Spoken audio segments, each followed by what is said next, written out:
voalohany indrindra dia mba manangan-tanana nareo ahafahan'ny diakona mametraka olona eo amin'ilay toeran'ilay ankizy tompoko sy ankizy rehetrarehetra azo ampifoana zany dia mba angatana-pitiavana ataon'ny ray aman-dreny. Zay ny voalohany.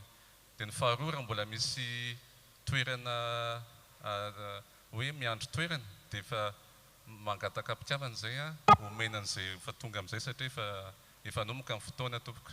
Dia misaotra anareo.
antsika rehetra ny tantanin'ny tompo mahatratra izao fetin'ny fanahy masina izao dia ny andro pentekostra izany.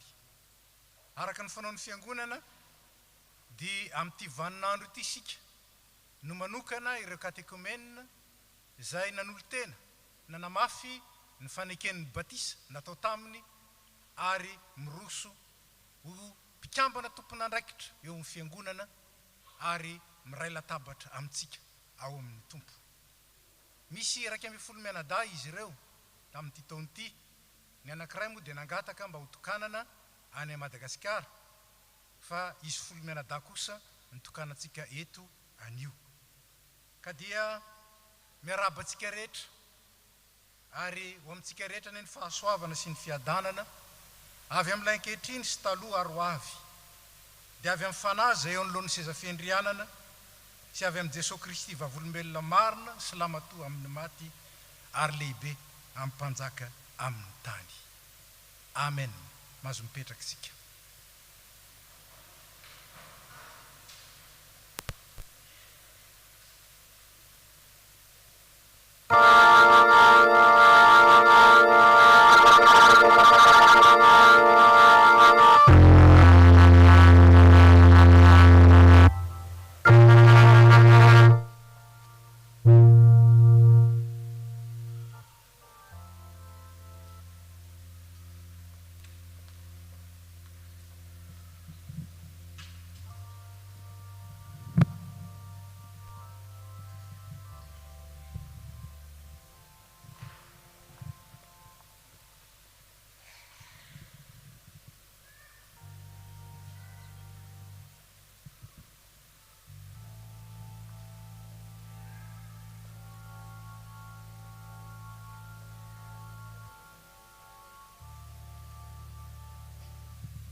aoka iara-mitsangana ny fiangonana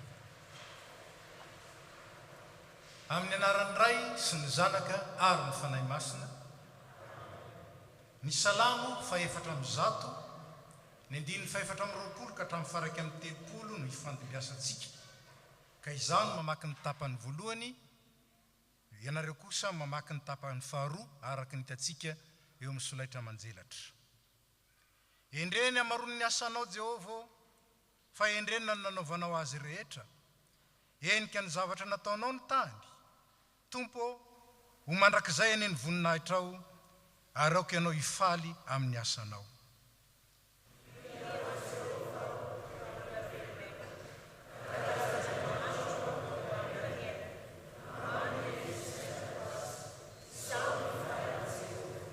Amen.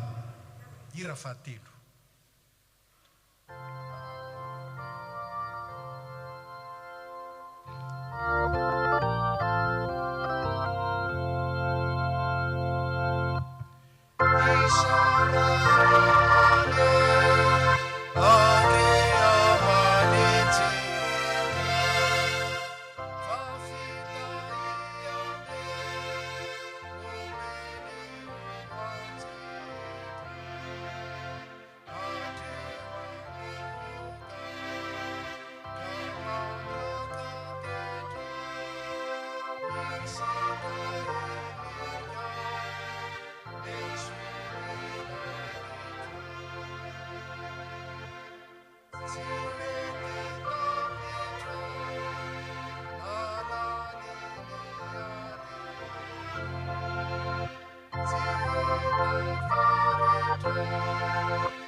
Fa ny asanao, ny fanatrehanao anay, ary ny fampisehonao ny fahalebiazanao zay tsy takatry ny saina, dia mampiseho aminay ny fitiavanao anay, ary ny fahatsaranao zay tianao hitondrana ny fiainanay.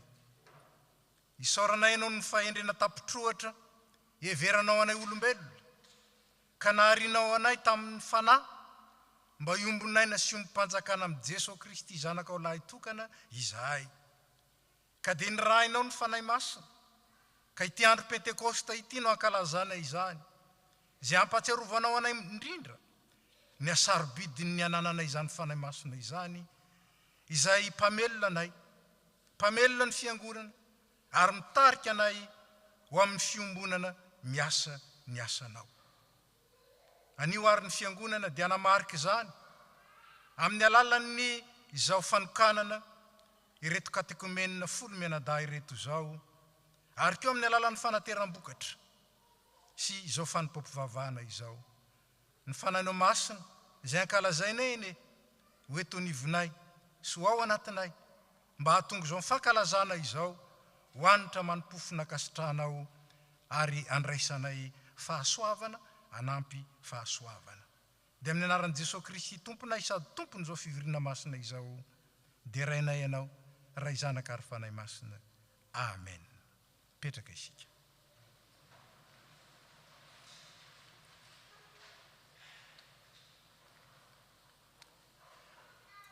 Ry havana ny Andriamanitsika dia Andriamanitra masina indrindra. Andriamanitra tsy tia mampifangaro ny loto amin'ny fahadiovana.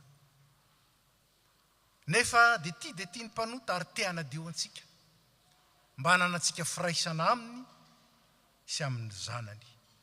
Aoka ary anatona azy amin'ny fanetretena isika anaraka izao tonombavaka izao. Ry Andriamanitra rainay, ndreto zay manetreteny eto anatrehanao, miaiky fa tsy tanteraka. Mpanota mahantra, tsy nanomeanao ny voninahitra tokony anao zahay. Tsy nampanjakanao tao amin'ny lafi-piainanay zay na dia niantso anao ho tompo aza. Tsy nitahiry ny herin'ny fanano masiny zahay na dia nomenao maimaim-poana azy zany. Fa nampalahelo sy namono azy mihitsy azy tamin'ny tsy fanarahanay ny sitraponao, tamin'ny tsy fiainonay ny teninao, tamin'ny tsy nikatsanay ny fanjakanao sy ny fahamarinanao mihoatra noho ny zavatra rehetra. Tsy nahinanaja ny teny nomeny zahay, fa tamin'ny fandroratenanay na tamin'ny batisa, na tamin'ny katekimena, na tamin'ny andraikitra maro samihafa izay nirosonay. Dia namitaka ny tenanay, namitaka ny fiangonana zay ary namitaka anao, satria tsy nitanteranay akory antsakany sy andavany ny fandroratenanay sy ny voadina taonay teo aminao. Nefa ankehitriny Tompo manatona anao zay, ankany amin'iza tokoa ary zay. Ianao no manana ny tenin'ny fiainana mandrakizay. Koa ilay fanahy masina zay mifona ho anay eo anatrehanao ray ary mivavaka sy mangataka ho anay amin'ny vavaka tsy azo tononona no angatanay. Amadika ny vavakay sy ny vetsovetsom-ponay mba hoanitra kasitrahana eo anatrehanao zany miaraka ny fiangonana. Rainay be famindram-po mitalao aminao zay mamelany elokay. Diovy zay ho afa-pahotana, sasao zay mba ho afa-keloka, ary avao zay ny fanahinay mba vonika nompo anao. Ny fitiavan'i Jesosy Kristy zanaka mpamonjy anay no angatanay aminao. Amen.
Antsika zay mibebaka marina tokoa, Andriamanitra mamindra fony Andriamanitsika. Andriamanitra tsy mitahiry lolopony Andriamanitsika. Ary Andriamanitra mamela heloka ny Andriamanitsika satria tsy tiany ny hafatesan'ny ratsy fanahy, fa ny bebahany kosa mba ho voavonjy izy ary andova fiainana. Koa enoy amin'ny fahatokiny, amin'ny fisaorana ny tena nambaran'ny Tompo fefa navelany ny elokao. Iara-mitsangana isika. Hoy ny Tompo, aza matahotra ianao, efa nanavotra anao aho, efa niantso ny anaranao aho, ianao. Zado izay ihany ny Tompo, ary tsy misy mpamonjy afa-tsy zaho. Zaho efa nilaza sy namonjy ary nanambara, ary tsy nisy hafa teo aminareo. Koa dia nareo ny vavolombeloko ny Tompo, ary zaho no Andriamanitra. Ko ambara fa voavelany elokareo noho ny anarany masina. Alleluia. Midy rano Tompo. Amen.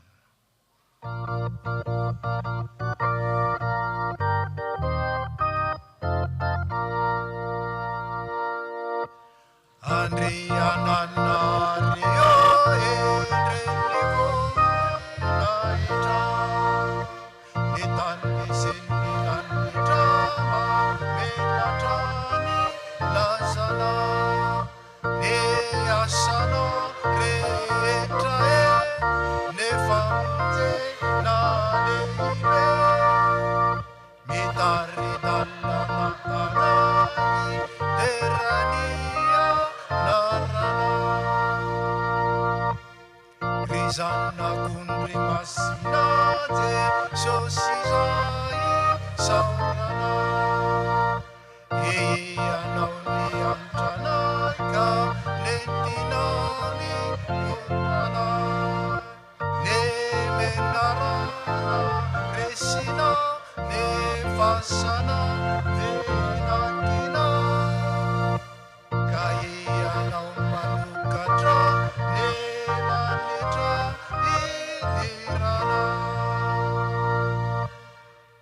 Fitiavan'Andriamanitra antsika riavana tena lehibe fa tena mpanota isika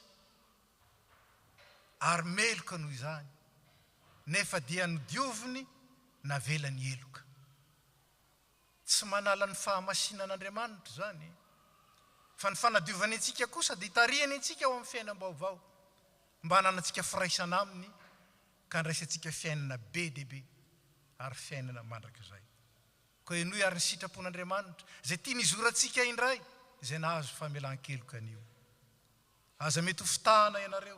Andriamanitra tsy azo vazavazina fa zay afafon'ny olona ihany no jinjany. Zay mamafy ho an'ny nofony dia ijinja fahasimbana ho an'ny nofo fa zay mamafy ho amin'ny fanahy kosa dia ijinja fiainana mandrakizay avy amin'ny fanahy. Dia voninahitra ho any amin'ny avo indrindra ho an'Andriamanitra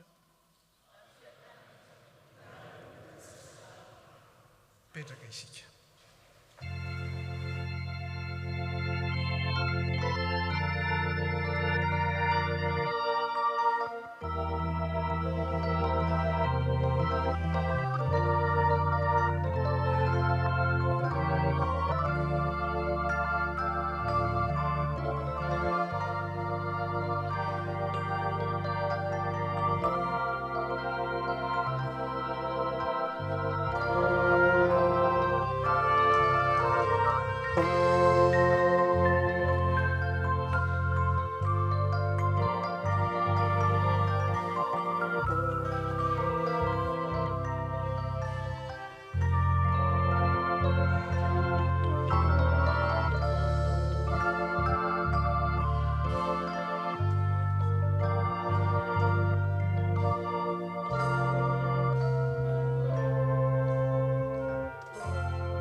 Marina fa amin'izao andro fanokanana ny katekomenina izao dia ireo antsoina hoe mpiaradia, izany hoe mpiara-miasa amin'ny mpitandrina amin'ny fampianarana sy ny fanarahana ireo katekomenina ireo no andray anjara amin'ny vavaka sy ny vakiteny ary koa ny afatra manokana ho an'ny ankizy sy ny tanora amin'ity aladin'ny Pentecoste ity.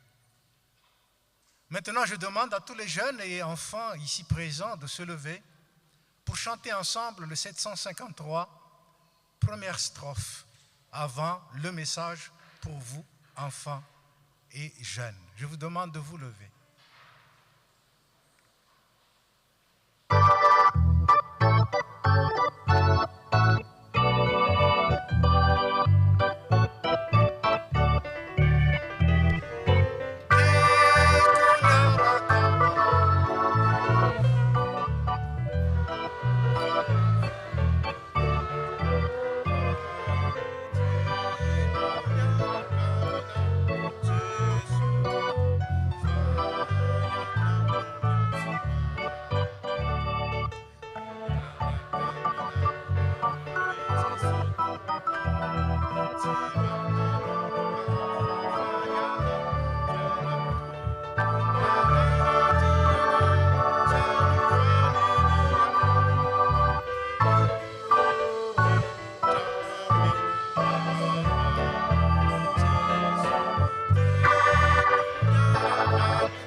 vous invite à la prière. Seigneur Jésus, nous te remercions pour ce temps que tu nous as donné pour que nous puissions consacrer à nos enfants et à nos jeunes. Grâce à ton amour, tu nous as donné ce temps précieux pour que tu puisses nous donner ta volonté. Alors, envoie-nous ton Esprit Saint pour que ton Esprit Saint puisse nous inonder afin que nous puissions réellement discerner ta volonté. En ton nom, Seigneur, nous faisons cette prière.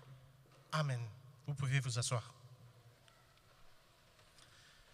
Pour aujourd'hui, le message qui vous est adressé se trouve dans l'Évangile selon Jean, chapitre 14, versets 25 à 26, que je vais lire au nom du Seigneur. Je vous dis tout cela pendant que je suis encore avec vous, mais le défenseur, le Saint-Esprit que le Père enverra en mon nom, vous enseignera toutes choses et vous rappellera tout ce que je vous ai dit moi-même. C'est le Seigneur Jésus-Christ lui-même qui a parlé à ses disciples. D'accord? Il a dit, le défenseur, le Saint-Esprit, que le Père enverra en mon nom, vous enseignera toutes choses et vous rappellera tout ce que je vous ai dit moi-même. En fait, pourquoi il a dit cela? Parce qu'il était sur le point de partir vers le Père et pour qu'il ne nous laisse pas orphelins, il va envoyer son Saint-Esprit. C'est ce que nous sommes en train de célébrer aujourd'hui même. Et c'est de cela dont on parle ici. Parce que il faut que vous sachiez que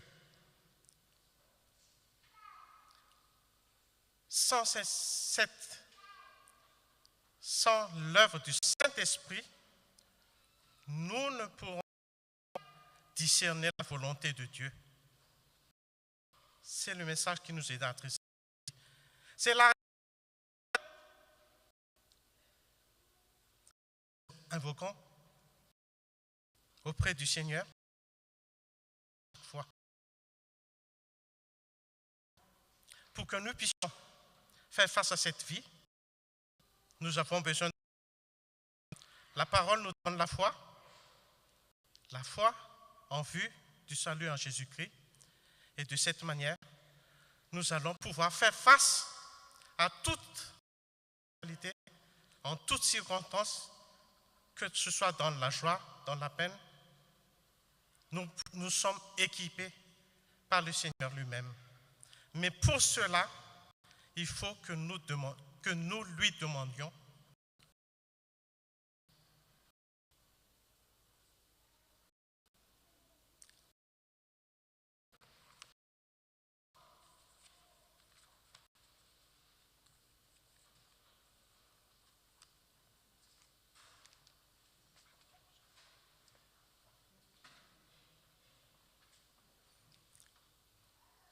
Mialony vavaka sy ny famakina ireo perikopa telo voatondro amin'ity alahady pentekosta ity, dia ataontsika ny hira izay efa voatondro 7:7 ny andininy voalohany.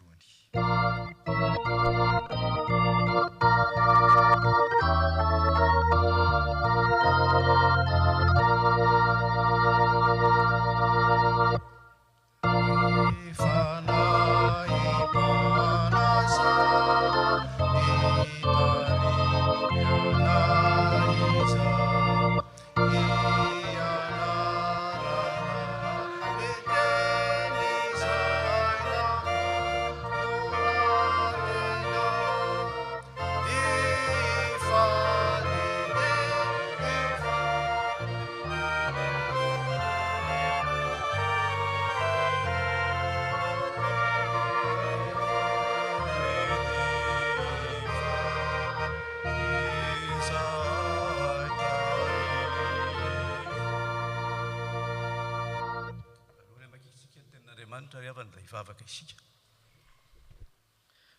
Andriamanitra zany fanahy masina izany tokoa no angatanay ankehitriny mba hirotsaka eto amin'izao toerana izao ka hanokatra ny sainay mba hazonay mahafantatra izay tena tianao ambara aminay tsiraray avy. Mankalaza zany andro zay zao anio, zany andro lehibe nanomezanao ny fanahy masina izany, koa midina Tompo ao ary amarino ny teninao. Fa raha mangataka izany tokoa zahay dia atolotry ny ray ao anay izany. Amin'ny anaran'i Jesosy, amen. Vaky teny voalohany izay raisitsika ry havana dia arak'izay hita ao amin'ny asan'ny apôstôly toko 2, asan'ny apôstôly toko 2 manomboka amin'ny 9 ka hatramin'ny 11. Asan'ny apôstôly toko 2 manomboka amin'ny 9 ka hatramin'ny 11. Rehefa hitantsika dia vakitsika amin'ny anaran'ny Tompo. Ary noho ny tonga ny andro Pentekosta dia teo amin'ny toerana iray izy rehetra. Ary nisy fetampoka avy tany an-danitra toy ny rivotra mahery ny fofofofo ka nanenika ilay trano ny angonany. Ary nisy lehilahy maro mitarihana afo nisy taminy izay nizarazara ary nipetraka tamin'izy rehetra isan'olona izany. Ary samy feno ny fanahy masina izy rehetra ka dia niteny tamin'ny fiteny maro samihafa araka ny nampitenen'ny fanahy masina azy. Ary nisy jiosy mpivavaka tsara mitoetra tany Jerosalema avy tamin'ny firenena samihafa rehetra ambanin'ny lanitra. Ary noho nire zany feo zany dia niangona ny olona ka maro ny verevitra fa samy nare azy ireo niteny tamin'ny fiteniny avy izy rehetra. Dia talanjona sady gaga izy rehetra ka nanao hoe, indreo tsy Galaliana va ireo miteny ireo? Ka ahoana no andrenesantsika amin'ny fitenitsika avy izay nahabe antsika? Dia Parsianina sy Medianina sy Elamita ary mponina any Mesopotamia sy Jodia sy Kapadokia sy Ponto sy Azia sy Frisia sy Pamfilia sy Egypta sy ny tany Libia sy manodidina any Kiriana ary vahiny avy any Roma na jiosy na prozelita, Kretanina sy Arabo. Ka ahoana no andrenesantsika ireo miteny amin'ny fitenitsika avy ny asa lehibe ataon'Andriamanitra?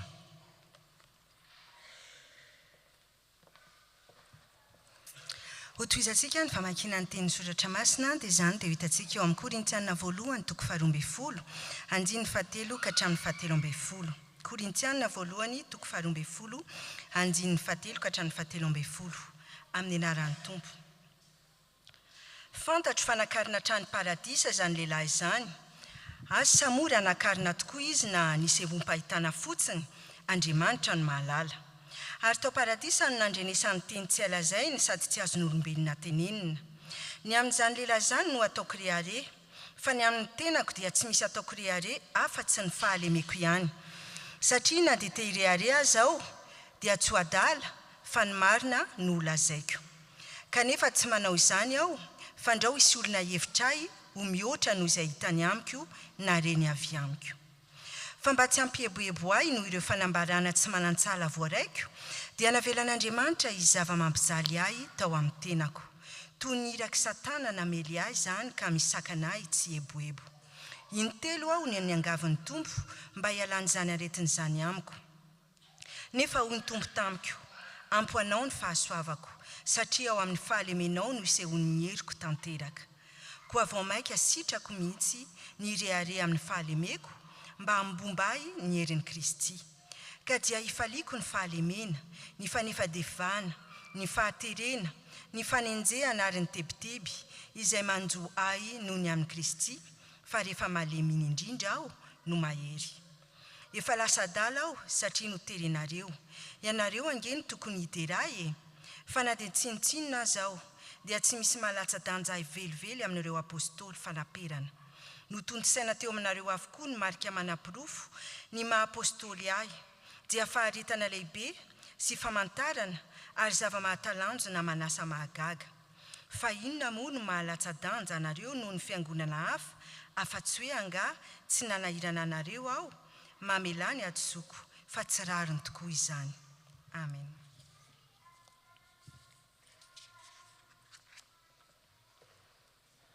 mbola toizantsika amin'ny fanakinana ny soratra masina arak'izay hita ao amin'ny Koritianina voalohany toko 12 ny 17 ka hatramin'ny 17.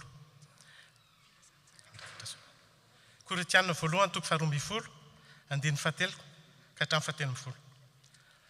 Alohan'ny hamakitsika ny filazantsara rehefa avy eo amin'ny anaran'ny Tompo. Koa mampafantatra anareo aho fa tsy misy olona ampitenen'ny fanan'Andriamanitra ka manao hoe voaozony Jesosy, tsy misy mahay manaiky hoe Jesosy ny Tompo raha tsy amin'ny fanahy masina. Zarazarainao samihafa ny fanomeza fahasoavana nefa ny fanahy dia iray ihany. Ary zarazarainao samihafa ny fanompona nefa ny Tompo dia iray ihany. Ary zarazarainao samihafa ny asa nefa Andriamanitra dia iray ihany, izay miasa ny zavatra rehetra amin'ny olona rehetra.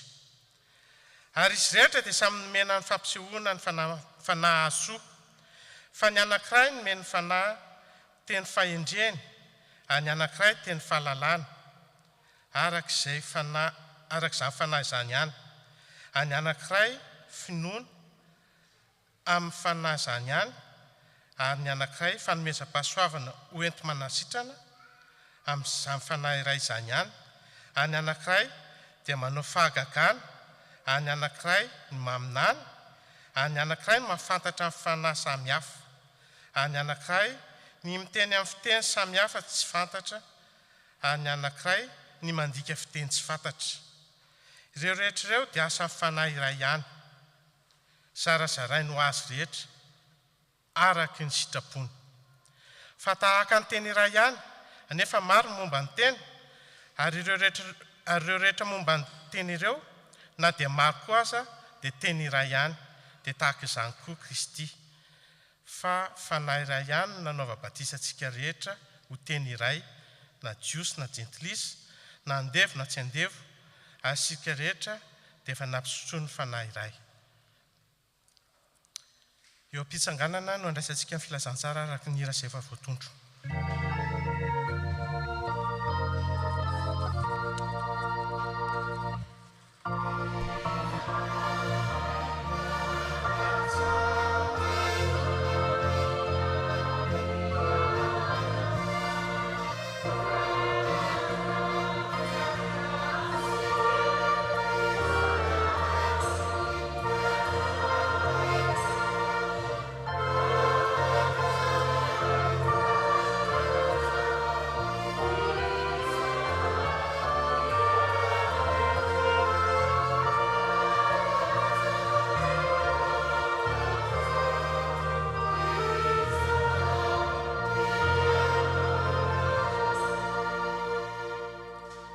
Filazantsara araky Jaona toko 20 15 ka hatramin'ny 17.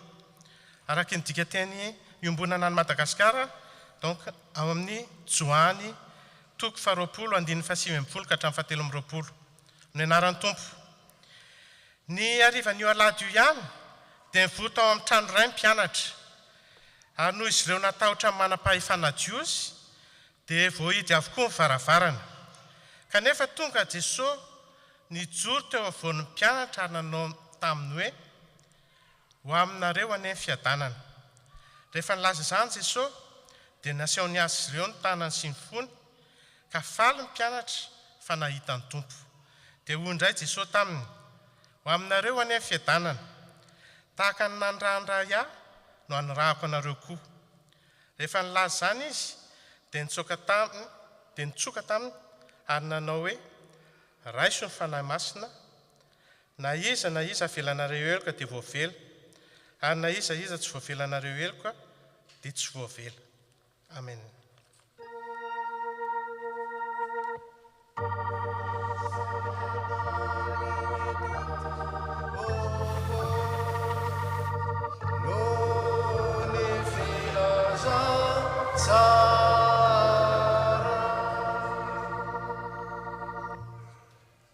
Amin'ity fetin'ny fanahy masina ity dia ny fanekam-pinoana antsoina hoe ekumenika, izay voasoratra tamin'ny konsile Nice sy tany Constantinople no iarahantsika manonona ny antsoina hoe fanekam-pinoana nisianina izany.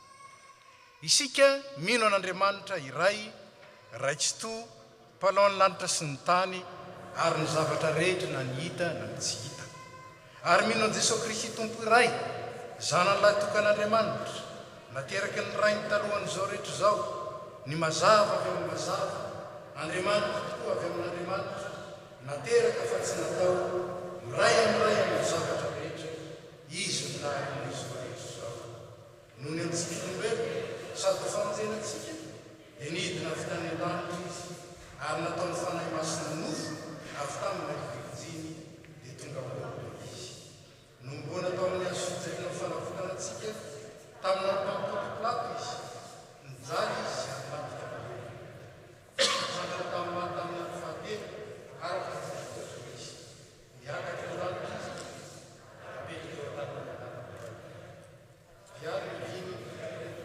voninahitra tsara mirery izy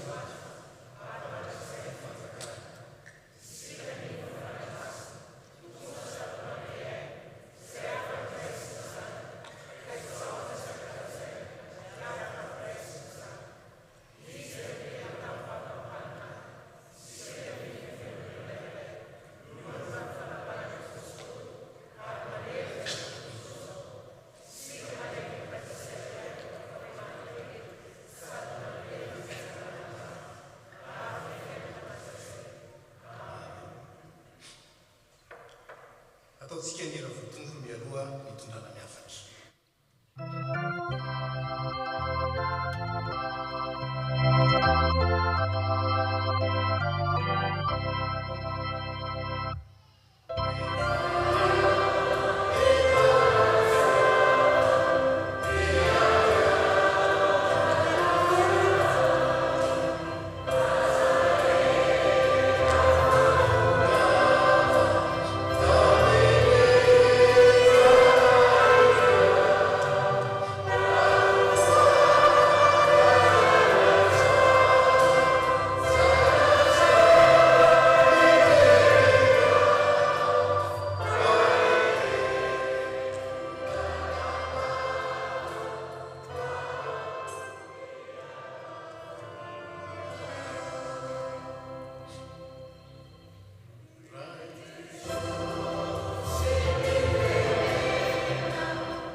tsika azahoantsika mahatakatra tokoa ny asany ary azahoantsika misitraka izany feno amen mipetraka isika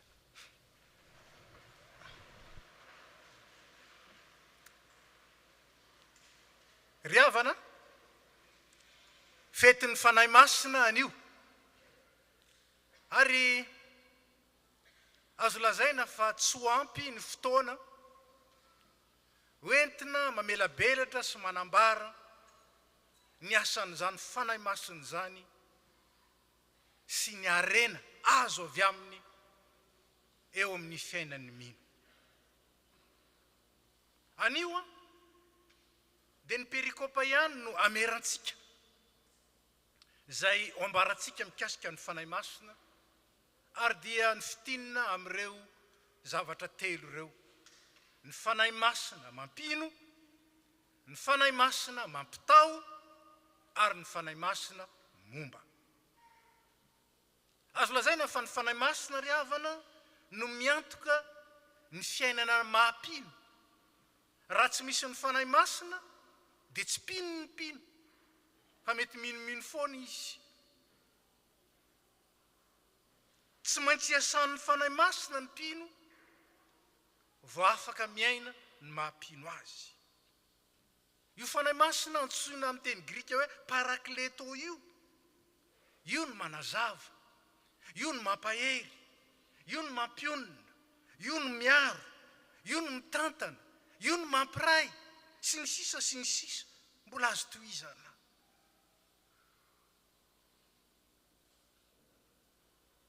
Ireto katekomenina ireto ry havana dia nitariny fanahy masina ho amin'izao fanoratenany izao, nitariny mba ho amin'ny firaisana amin'ny Kristy, ho amin'ny firaisana amintsika izay vatan'i Kristy koa dia ny fiangonana izany.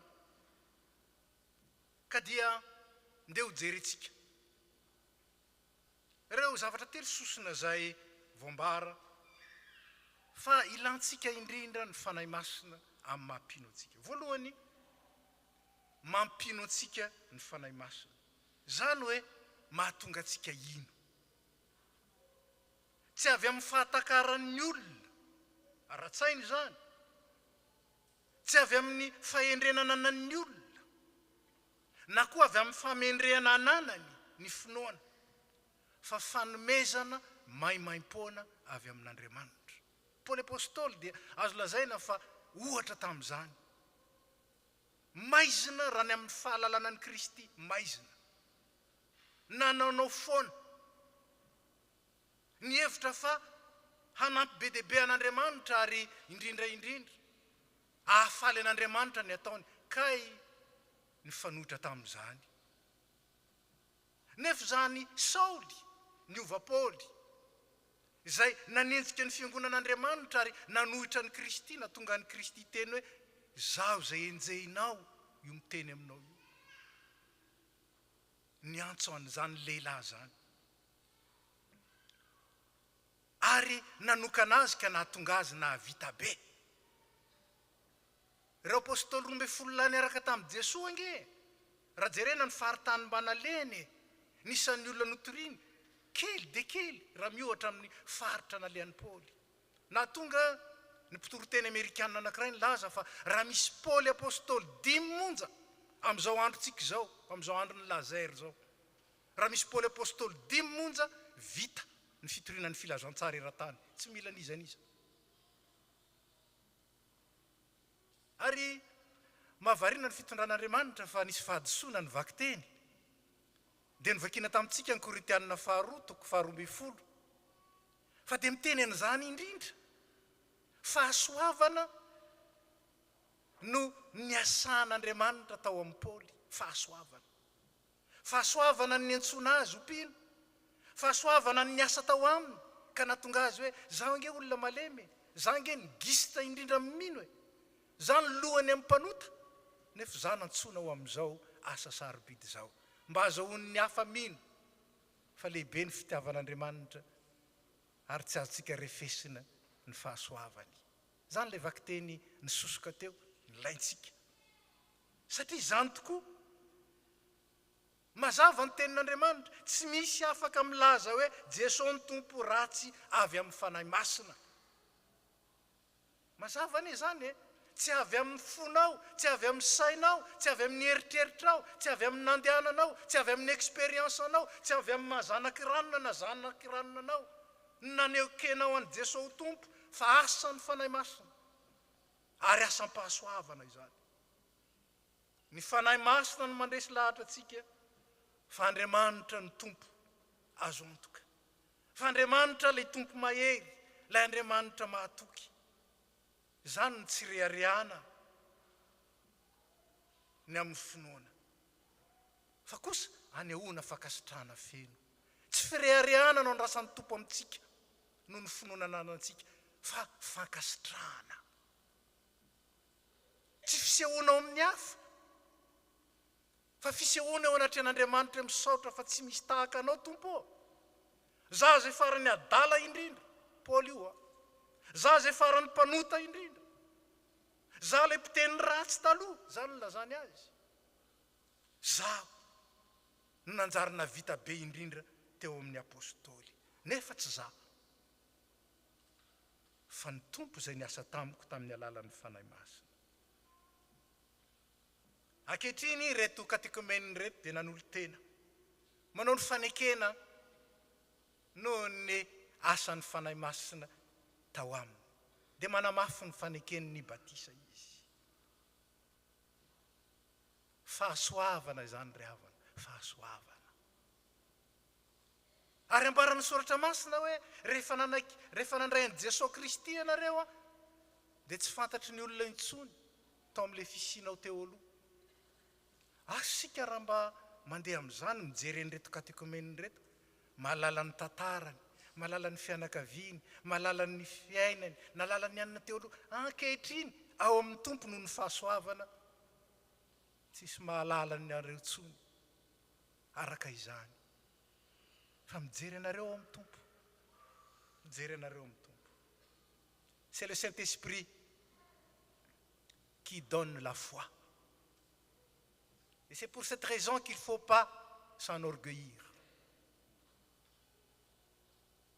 Nous avons cru en Jésus-Christ parce que le Saint-Esprit a œuvré en nous. Nous ne méritions pas plus que ceux qui ont refusé ou ceux qui ont pris du temps pour accepter.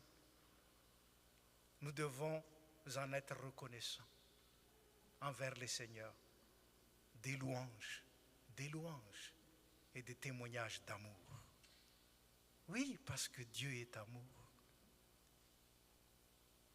Et on parle du baptême, non pas d'un acte méritoire, administré à ceux qui le méritent. On parle du baptême comme une alliance de grâce. Parce que dans son amour, Dieu n'a pas compté nos passés. Dieu n'a pas compté nos péchés. Il vient nous purifier, nous renouveler pour que nous ayons la vie en abondance et la vie éternelle. C'est ça notre Dieu. Faharoa, mampitao ny mino ny fanahy masina. Manome izay ilainy azahoany miaina ny mahampino azy. Zany ny dikany mampitao manome fitaovana. Mba hitehirizana ny finoana ary mba hitombony dia asain'Andriamanitra manompo amin'ny fiangonana ny mpino. Ambaran'ny Efesiana 4:4 mazava fa ny fanompona ao anatin'ny fiangonana no mampitombo ny mpino amin'ny finoana. Fa raha tsy ampiasainy izany dia maty le finoana ho Jakoba. Maty ny tena raha tsy misy fanahy, maty toy izany koa ny finoana raha tsy misy asa. Tsy asa hitadiavam-pamonjena io, fa asa hitehirizana ny finoana izay nomen'Andriamanitra noho ny famonjena tao amin'i Jesosy Kristy. Ary rehefa tsy mitombo ny finoana, na dia ny lalàna ary fizika aza dia milazo zany. Rehefa tsy mitombo dia miena, dia maty mihitsy azy. Koa ny kristianina dia tsy maintsy manompo amin'ny fiangonana. Koa amin'izany, ilay Andriamanitra endry dia manome antsika fitaovana entina manompo amin'ny fiangonana. Manome izy. Io no antsoina hoe fanomezam-pahasoavana. Ny anay izao dia ny mitory-teny. Ny an'ny sasany ny mitondra mitantana. Ny an'ny hafa ny mitory amin'ny alalan'ny asa. Ny an'ny sasany amin'ny fitantanana sy fikirakirana. Ny an'ny sasany manao zavatra mahafinaritra tahaka ny fanaovana itony lamba itony sy izao zaitra izao, etsetra. Fa reny rehetrareny fanomezana avy amin'ny fanahy hoentina manompo sy mampitombo ny finoana. Move isika rehefa manao asa fanompoana amin'ny fiangonanao, tena mikatsaka ny ampitombona ny finoana sa ny sehosehoana? Tena mikatsaka ny ampitombona ny finoana sa te hanao zavatra be mba ho hitan'ny olona fa mahavita? Ry havana, ilay fanahy masina dia fanahy masina endry. Anika ny fanomezam-pahasoavana koa tahaka n'ilay fifatoram-pahasoavana le alliance de grâce, ny don de grâce dia omeny ny fanahy masina tsy amin'izay mendrika fa amin'izay tia no omena azy. Mba tsy hisy ireare hoy Paoly, mba tsy hisy irearea. Mazava be nge zany e. So misy mireareny amin'ny fanomezam-pahasoavana ananany. So misy mitemisehoseony amin'ny fanomezam-pahasoavana ananany. Ary nindray hiazakazahana le fanomezam-pahasoavana sy le fanimpona. Hiazakazahana, hisisiana. Toeram-panimpona io. Ny teny grika ampiasaina amin'ny filazantsara dia ny teny hoe doulos. Andevo no heviny. Ngambontsika izao raha antsoina hoe iza ny teo andevo, tsisy hiazakazaka amin'izany a. Tsisy a. Nefa zany mihitsy le fiantsoana. Saingy rehefa tsaronao fa tena nantsoina amin'izany ianao, voninahitra lehibe zany. Ary mahatonga anao an'olo tena. Ka tandremo ary. So dia miazakazaka any amin'ny tsy fiantsoana. Dia samy mena ny fanomezana maneho ny fanahy masina ny olona tsirairay mba hanasoavana ny daolobe. Araka izany a, mila fatarina ny fanomezam-pahasoavana. Ary adidin'ny fiangonana ny mametraka ny tsirairay avy eo amin'izay fiantsoana azy sy ny fanomezam-pahasoavana no mena azy. Dia zany koa no angatana amintsika. Angatao amin'ny fanahy masina. Inona le tiana omena? Inona le nomenao aho? Atao vitako azoko manompo eo anivon'ny fiangonana. Ary zany koa ny antsonanareo catéchumène.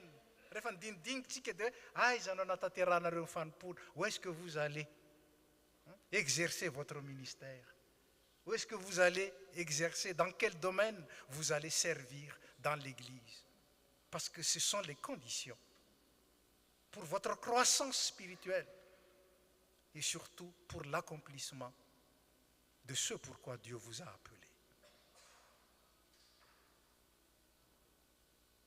La Bible nous dit que la foi, sans le service, sans les œuvres, meurt. Alors, vous voilà avertis. Il faut nourrir la foi. Et pour nourrir la foi, il faut servir. Et Dieu nous a donné déjà de quoi accomplir ce service. C'est le don de l'Esprit.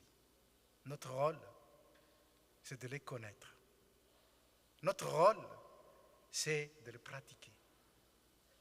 Dia hoy ny soratra masina. Velominy mandrakariva ny fanomezam-pahasoavana avy amin'Andriamanitra ao anatinao. Timoty 2:1-5. Ary samy mifanompo araka ny fanomezam-pahasoavana izay noraisinareo avy. Petera 2:4-10. Ary tsy ho an'ny catéchumène ihany zany, ho antsika rehetra zany. Ho antsika rehetra izay nandray ny batisy zany. Ho antsika rehetra izay notokanina mpandray ny fanasan'ny tompo zany. Lasa tsona hoe mpikambana tompon'andraikitra, membre responsable. Raha ny vaovao nareo dia nisy fanakianana lehibe natao tamin'ny filoham-pirenena eto amintsika izany eto Frantsa. Fa atao miala baly izy tsy teo tompon'andraikitra ny amin'ny zavatra miseho ankehitriny, ireo zavatra maro samihafa misy. Tatsy nisy zatovovavy kely namono tena. Amin'ny atsy nisy olona izay namono olona tao amin'ny hôpitaly. Amin'ny atsy olona izay nafaty mpitandro filaminana noho ny adalàna. Tompon'andraikitra. Ary isika koa dia tahaka izany. Tompon'andraikitra. Ny amin'izay nametrahany tompo antsika hoeto amin'izao tontolo izao sy eo anivon'ny fiangonana. Tompon'andraikitra. Ka tsy natao hiala andraikitra. Fa izao, efa nomena antsika ny herin'ny fanahy masina. Ary efa nomena ny fanahy masina antsika ny fitaovana hoentina manatanteraka izany. Anjarantsika sisa. Fahatelo sady farany, momba na miara-dalana amin'ny mino ny fanahy masina. Tsy nampiraisin'Andriamanitra fiangonana akory isika mba hifalifaly eo fotsiny. Nampifalifaly tena. Tena ilaina tokoa ny fiombonam-pifaliana eo amin'ny piray finoana. Ilaina eo amin'ny fiangonana zany ary tokony tezaina. Saingy tsy mahazo mianina amin'izany fa missionnaire ny fiangonana. Manana missiona izy zay napetraka eo an-tsoroky ny tompona andraikitra rehetra dia izaho sy ianao zany. Ny fiaran-dalana amin'ny fanahy masina zay mitsilo sy manazava, zay manitsy sy mampiorina tsara, zany no antoka azahoana manatanteraka izany missiona izany. Hoy ny tompo raha naneraka ny mpianatra ho vavolombelona eto amin'izao tontolo izao izy. Indro aho miara-dalana aminareo mandrakariva, mandra-pahatonga ny fiafaran'izao tontolo izao. Mateo 7:20, ny 9:20, novakina midika teny iombonana izany. Tsy nomen'Andriamanitra mission fotsiny tsika, navelany tao anderery, débrouillez-vous, tsy zany. Fa miara-dalana amintsika izy. Indro zaho momba anareo mandrakariva. Fa raha vao tsy miaraka amin'ny tompontsika, tsy mahay fanahinona na inona. Jaona 5:20. Raha misaraka amiko ianareo, tsy mahay manao na inona na inona. Raha tsy Jehovah ny manao ny trano, miasa foana ny mpanao azy. Nomeny antsika ny fanahy masina. Ero antsika, mpitantana antsika, mpiaro antsika, mpanarina antsika, mpanazava antsika, ary mahatanteraka antsika. Nomeny zany aningely Andriamanitra. Asa raha antsika tsainy zany, planina n'Andriamanitra efa lavoraro zany. Nomeny. Fa azo hery ianareo. Amin'ny latsan'ny fanahy masina aminareo ka vavolombelona anambara eto Jerusalema, seran'ny Jodia, hatrany Samaria, ary hatrany farany tany. Asan'ny apôstôly 2:1, ny 9:9. Ry havana, ny filazantsarany Jaona zay voatondron'ny perikôpanio dia manamafy io fikasana sy planina n'Andriamanitra tsara io. Rehefa nitsangana tamin'ny maty izy dia niseho intelo tamin'ny mpianatra, ary naniraka azy ireo hanohy ny asany.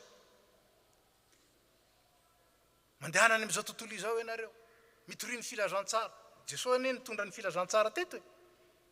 Dia manohy izany isika, mitory ny filazantsara amin'ny olombelona rehetra. Ary eto araka ny filazantsarany Jaona, rehefa niseho intelo tamin'ny mpianatra izy, dia hoy izy, ho aminareo ne ny fiadanana, tahaka na ny ranoray ahy no anirahako anareo kosa. Ary rehefa nilaza zany izy, dia nanao tamin'ny hoe raiso ny fanahy masina. Ny fanahy masina miara-dalana amintsika, miantoka ny fahatanterahany missiona napetraky ny tompo amintsika. Raha tsy nihery ny fanahy masina, dia ho nafana fofoany Petera, dia ho sasatra ny lavo sy miarina. Raha tsy nihery ny fanahy masina, dia tsy nanana ny fahasambarany finoana Tomasy, fa tsy mety mino raha tsy mahita. Raha tsy nihery ny fanahy masina, dia ho latsaka tao anatin'ny fahakiviana izy roa lahy teny amin'ny lalan'ny Emosy. Very hevitra, ino mba nanofoizana ny zavatra rehetra, nefa zao izy maty. Nefa no nihery ny fanahy masina, namelona tao aminy ny finoana, lasa mpitory ny filazantsara. Raha tsy nihery ny fanahy masina, dia ho mpanaonao foana ihany i Saoly, ary tsy ho lasa ho Paoly, ary tsy navita ny asa lehibe zay vitany. Zay mino aho ny tompo ny asa ataoko no ataony koa, iza moa le mpino io, tsika ane io e. Si vous croyez en moi, vous ferez mes œuvres, et vous en ferez plus, puisque je vais au ciel. C'est là le gage de notre mission. Dieu nous appelle à faire des grandes œuvres. Nous n'en sommes pas capables par nous-mêmes. Et il nous a donné la puissance du Saint-Esprit, afin que comme lui, il a accompli des merveilles, nous aussi, dans la foi et avec la puissance du Saint-Esprit, nous pouvons faire plus que ce que nous pouvons penser. Faire plus que ce que nous pouvons même demander. Parce que celui qui vit en nous, il en est capable. il en est capable. Alors réjouissez-vous avec le Saint-Esprit aujourd'hui, parce qu'il habite en vous et il vous accompagne pour l'éternité. Allez dans la paix de notre Seigneur. Amen.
Je ne te renierai pas.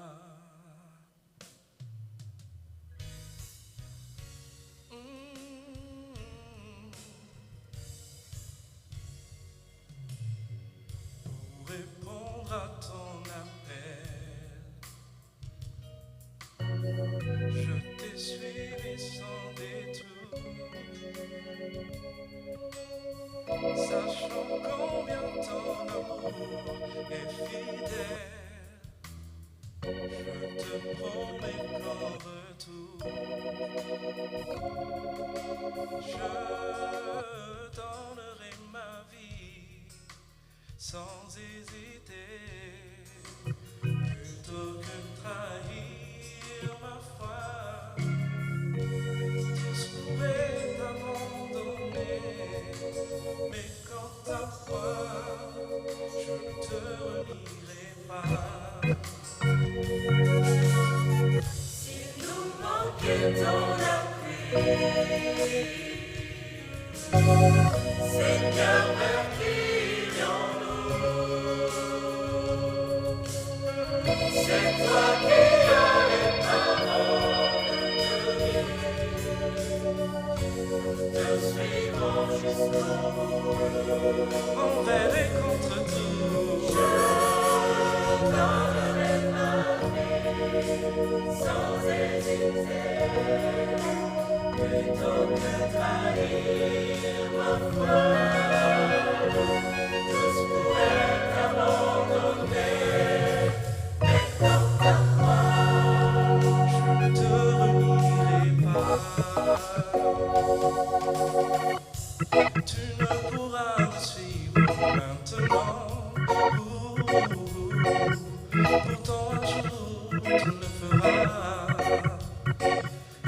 Cette nuit tu verras, lorsque le corps chantera, tu auras nié me connaître par 3 fois, non je ne te renierai pas. Je donnerai ma vie sans hésiter. Trahir ma foi, mais comme ta voix.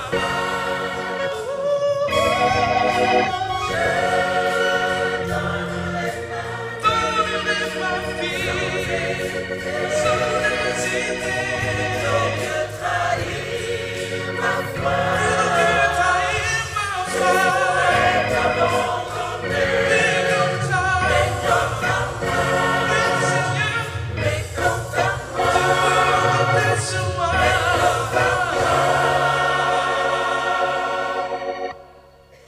Mais je ne te renierai pas.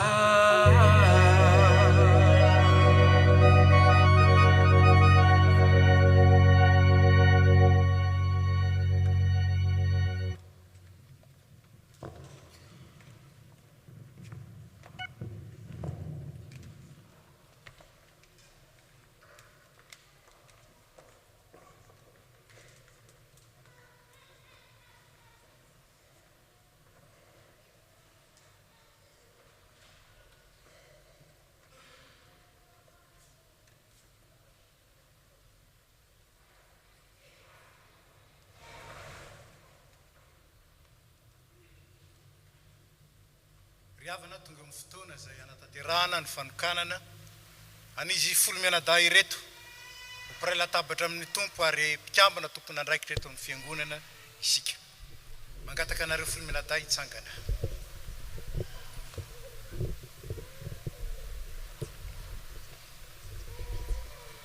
Noho ny fahasoavan'Andriamanitra sy ny fitondran'ny fiangonana dia fifaliana ho antsika ny andray ireto olombonjena nampin'ny tompo isan'andro ho isan'ny fiangonany ireto. Vavolombelon'ny fanekeny reto ny antso sy ny fitiavan'ny tompo azy isika ary mampiombona amin'ny fahatsiarovana navao indray koa nefa nentsona sy nandraisana antsika tsiraray avy ka nanaovantsika fanekena teo mason'ny fiangonana. Aoka ary isika ampiray ny fotsika sy ny fivavahantsika amin'ny fandraisana ireto avantsika ireto mba ho isan'ny tenan'i Kristy ka iombona amin'ny fanasana masina. Efa nampianarina ny fotomponona kristianina araka ny soratra masina izy ireo ary manatanteraka ny fanekena izay nataonareo ray aman-dreny teo amin'ny batisa. Aoka ary ara-mivavaka isika. Ry ray mandrakizay misaotra anao zay sitraka ao mantsiny nanome toky anay fa ny teny fikasana momba ny famonjena dia ho anay sy ny zanakay ary izay rehetra lavitra na iza antsony fitiavana anatony anao.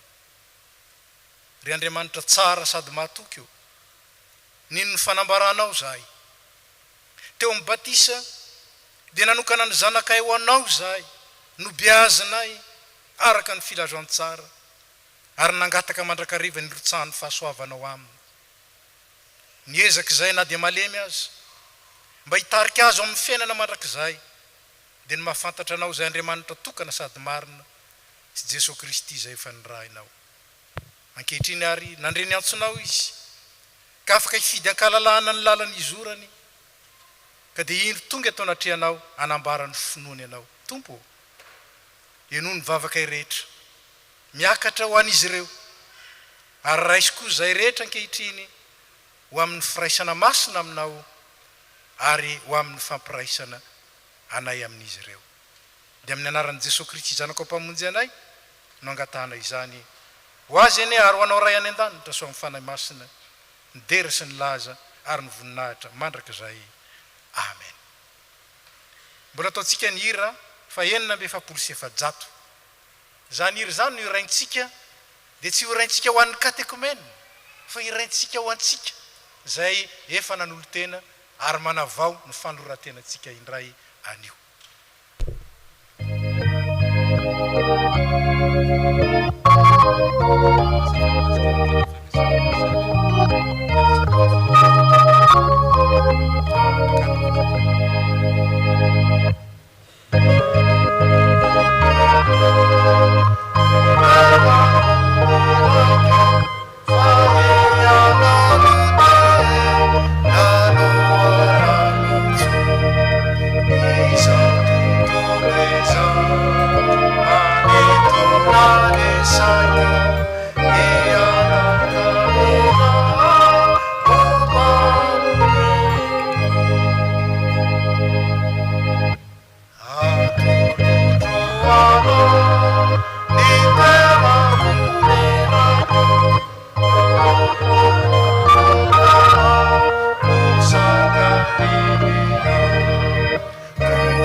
Chers amis, pour la sérénité de notre cérémonie, je demande à tous ceux qui veulent prendre des photos de prendre une place particulière, ne pas y bouger. Sinon, il y a déjà le photographe de l'église qui s'occupe de prendre prendre les clichés nécessaires et vous pouvez passer la commande à l'église. Donc, la semaine prochaine, ce sera affiché. Je vous demande de vous approcher. D'accord?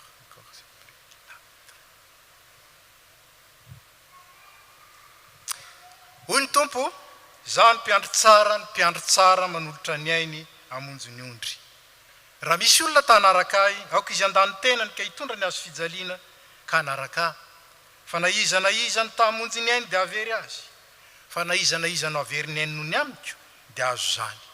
Fa inona moa no soa azon'ny olona raha mahazo zao tontolo izao izy kanefa avery ny ainy, ary inona nomeny olona ho takalo ny ainy. Fa na iza nanao ny sitrapon'ny raiko izay ny an-danitra dia izy ny rahalahiko sy anabaviko ary reniko hoy ny tompo. Ary amin'izany nazovy no anaiky ahy eo anatrehan'ny olona dia ekeko kosa izy eo anatrehan'ny raiko izay ny an-danitra. Fa nazovy no anda ahy eo anatrehan'ny olona dia ho laviko kosa izy eo anatrehan'ny raiko izay ny an-danitra. Ko mangataka aminareo ary izahay ry izy folo-mianadahy mba hamaly ny fanekena izay ilain'ny fiangonana amin'izay rehetra te hiditra ho anisany. Ianareo va mino an'Andriamanitra paharentsika sady raintsika any an-danitra izay tiantsika ka nanome an'i Jesosy Kristy zanan'ilay tokana ho maty sy nitsangana tamin'ny maty ho famonjenantsika. Mino an'i Jesosy Kristy zanany izay manome famelan-keloka sy fiainana mandrakizay ho an'ny mpanota rehetra mibebaka ka manaiky azo ho tompo sy mpamonjy va ianareo.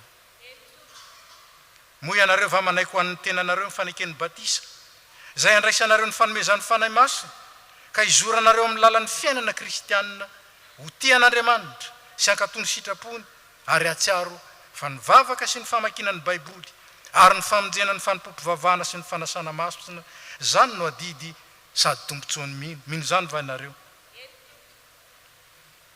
Ry katekomenina nampianarina ny fotomponony ianareo ary nazavaina taminareo ny antony izao fanoloran-tenanareo zao sy ny antoka ao amin'izany ankehitriny ary dia hivavaka ao anareo ny fiangonana. Ianareo kosa hanambarany fononareo sy anaiky ny tompo sy hanaraka azy amin'ny fahatokiana sy ny faharetana. Vavaka sika. Ry Jesosy Kristy tomponay eo nambaranao tamin'ny alalan'ny teninao fa raha manaiky anao eo anatrehan'ny olona zay dia ekenao kosa eo anatrehan'ny anjelinao any an-danitra. Ndreto ny olona natsoinao manambara ny finoany ary manolo tena anaraka anao, raiso ny fanoloran-tenany, amasino ny fiainany mba haneho ny fahatsaranao rehetra. Azo avao ny sainy, azo ny mahafantatra ny sitraponao ary manaiky izany ampioreniny ny finoany aizany mankatoanao amin'ny fifaliana. Ary avao zay ny fiainany ampiseho ny fahatsaranao rehetra.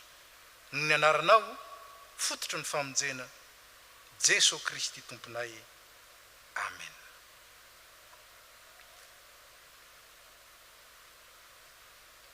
Aoka ary ianareo androso amin'ny fanambarana mpahabe maso ny finoanareo sy ny fanekenareo ny tompo hatrehan'izao vavolombelona izao.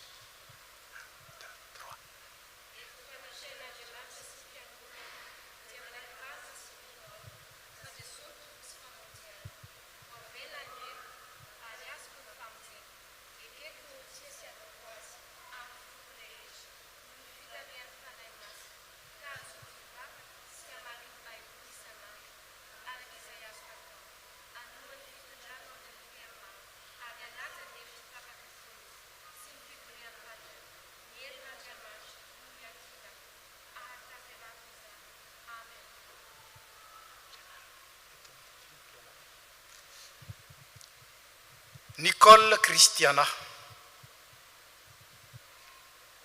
C'est pourquoi il est dit, réveille-toi, toi qui dors, relève-toi d'entre les morts, et le Christ t'éclairera. Éphésiens 5, verset 14.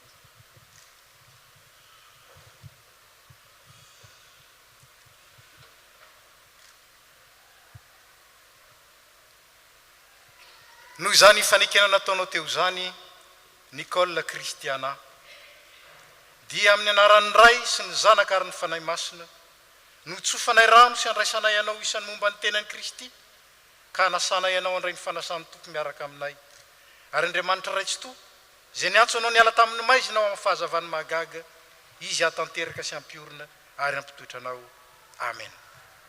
Tsangana ary mahereza sy mahatanjaha momba anao ny tompo.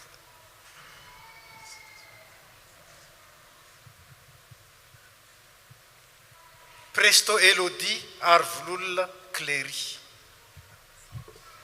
N'aie pas peur maintenant, car je suis avec toi. Ne lance pas ces regards inquiets, car ton Dieu, c'est moi.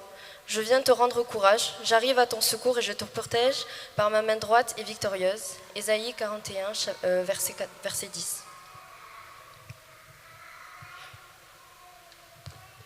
Noho izany fanekena nataonao teo zany Presto Elodie. Dia amin'ny anaran'ny Ray sy ny Zanaka ary ny Fanahy Masina nitsofanay rano sy andraisanay ianao isan'ny momba ny tenan'i Kristy ka anasanay ianao andray ny fanasan'ny tompo miaraka aminay ary Andriamanitra raitsi-to zay niantso anao niala tamin'ny maizina ao amin'ny fahazavany mahagaga izy no hatanteraka sy ampiorina ary ampitoetra anao amen. Tsangana ary mahereza sy mahatanjaha momba anao ny tompo.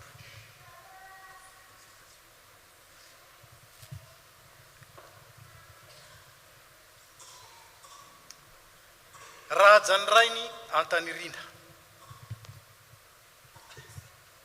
Que le Dieu de l'espérance vous remplisse de toute joie et de toute paix dans la foi, pour que vous débordiez d'espérance pour la puissance du Saint-Esprit.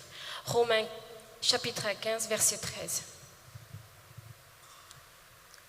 Noho izany fanekena nataonao teo zany Rajany Rainy Antanirina dia amin'ny anaran'ny Ray sy ny Zanaka ary ny Fanahy Masina nitsofanay rano sy andraisanay ianao isan'ny momba ny tenan'i Kristy ka anasanay ianao andray ny fanasan'ny tompo miaraka aminay ary Andriamanitra tsy to zay niantso anao niala tamin'ny maizina ao amin'ny fahazavany mahagaga izy no hatanteraka sy ampiorina ary ampitoetra anao amen. Tsangana ary mahereza sy mahatanjaha momba anao ny tompo.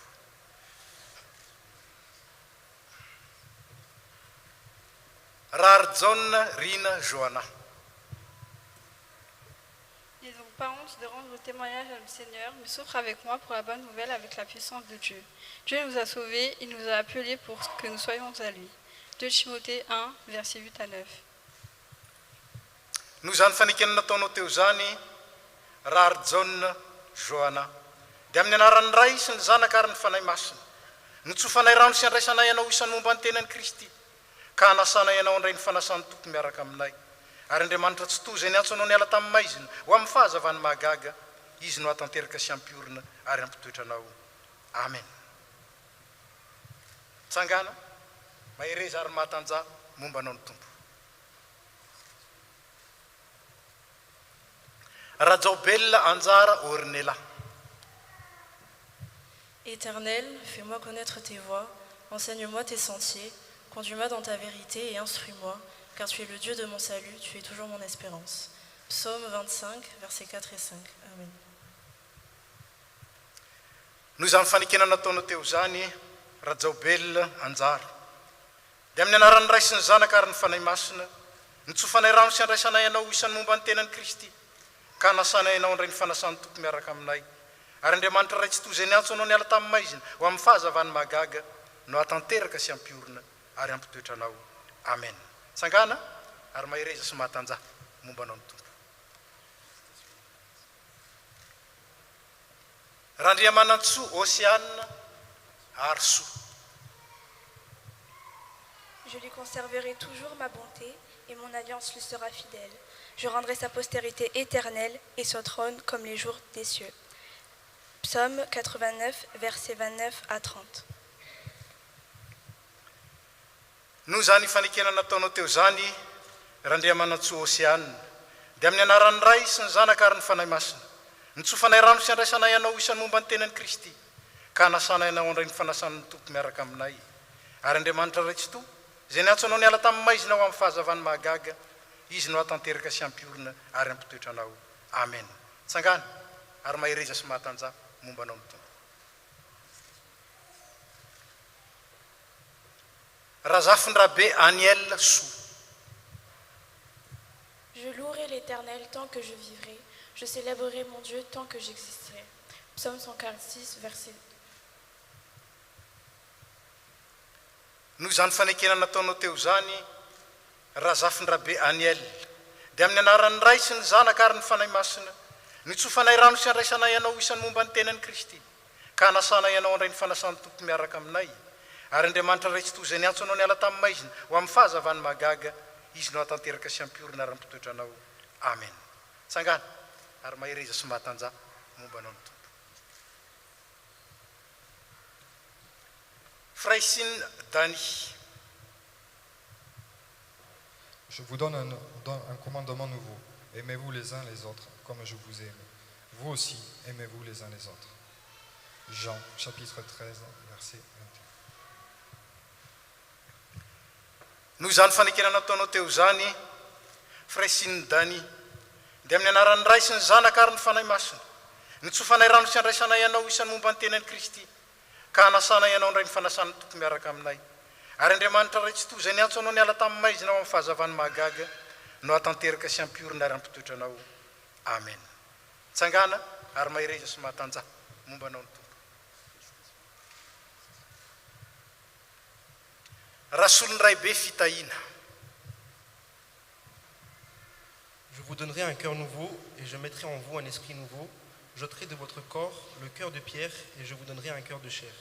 Je mettrai mon esprit en vous et je ferai que vous suiviez mes ordonnances et que vous observiez et pratiquiez mes lois. Ézéchiel 36, versets 26 et 27. Noho izany fanekena nataonao teo zany, rasolon'iray be fitahina. Dia amin'ny anaran'ny ray sy ny zanaka ary ny fanahy masina, nitsofanay rano sy andraisanay ianao isan'ny momba ny tenan'i Kristy, ka hanasana ianao andray ny fanasan'ny tompo miaraka aminay. Ary Andriamanitra ray tsy toy izay niantso anao niala tamin'ny maizina ho amin'ny fahazavany mahagaga izy no hatanteraka sy ampiorina ary ampitoetra anao. Amen. Tsangana ary mahireza sy mahatanja momba anao ny tompo. Robe jaune rina vola andrin-tsoa. Seigneur, je te dis merci parce que tu m'as créé. Oui, mon corps est étonnant et très beau. Ce que tu fais est magnifique, je le reconnais. Psaume 139, verset 14. Noho izany fanekena nataonao teo zany, robe jaune rina vola andrin-tsoa. Dia amin'ny anaran'ny ray sy ny zanaka ary ny fanahy masina, nitsofanay rano sy andraisanay ianao isan'ny momba ny tenan'i Kristy, ka hanasana ianao andray ny fanasan'ny tompo miaraka aminay. Ary Andriamanitra ray tsy toy izay niantso anao niala tamin'ny maizina ho amin'ny fahazavany mahagaga izy no hatanteraka sy ampiorina ary ampitoetra anao. Amen. Tsangana ary mahireza sy mahatanja momba anao ny tompo.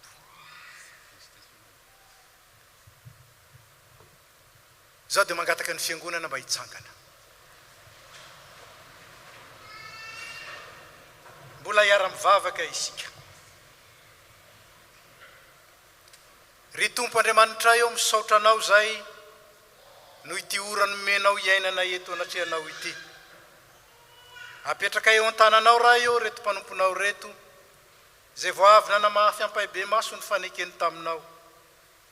Ianao ilay Andriamanitra no niantso azy, namaly zany antsonao zany izy, taio ny fanapahan-keviny mba hitoetra amin'ny fahatokinanao mandrakariva, ary meo azy ireo ny hery aharetany amin'izany noho ny fanahy masina zay miasa ao anatiny. Ianao no ako hanomana azy anatina latabatra ao masina, sy ampiditra azy amin'ny firaisana amin'ny zanaka ao mandrakariva. Ataovy marina ny fibebahany, ataovy matanjaka ny finoany, ataovy tsy azozongozonina ny fanantenany, ary ataovy mahery ny fitiavany. Aoka hifikitra mafy amin'ny marina zay mahavonjy izy, ka hiasa lalandava mba hitombony amin'ny fahalalana izany, ary isehony amin'ny kery mandrakariva anatrehan'izao tontolo izao, ho vavolombelona amin'ny teny sy amin'ny asa. Mivavaka aminao zay tompo, mba omenao anay rehetra koa ny androso hatrany eo amin'ny fiainana kristianina, manompo anao eo amin'ny vatanao dia ny fiangonana, ary ny banjina ny fanjakana mandrakizay zay fanampanantenainao ho an'ny zanakao. Eno zay ray ny famindram-po fa amin'ny anaran'i Jesosy Kristy zanakao malalanao, mpamonjy anay sady tomponay, no entinay manonona izany vavaka izany. Amen. Ry mpandray fanasan'ny tompo vaovao, mahereza amin'ny tompo sy amin'ny faherezan'ny tompo, ary dia mandeha any amin'ny fifalian'ny tomponareo. Ny promotion izay mivoaka tamin'ity taona ity dia nifidy ny anarana hoe promotion fahasambarana na béatitude, bonheur ho isika. Fandraisantsika azy ireo dia miara-mitehaka isika rehetra.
Hitanareo fa miseho amizao.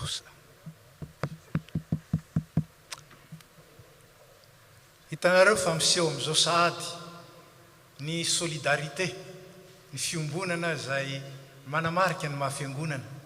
Ka ireo mpikambana rehetra ao amin'ny sampana tanora kristianina dia manohana azy ireo amin'ny fanatanterahany hira anehoany ny fanorantenany. Dia aza dino mampahery azy ireo amin'ny farany tsy fitiafana hoe bravo akory fa pampaherezana azy ireo mba handroso hatrany hatrany ary indrindra hatanteraka ny voadiny izy ireo.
eto aho solitena ny katekomena diny fahasambarana taona 2024 sy 2024. Misaotra an'Andriamanitra izahay fa noho ny fahasoavany sy ny fandrapony dia voaray ho isan'ny mpandray ny fanazan'ny tompo anio 2024 May 2024. Ny voninahitra ane ho azy irery.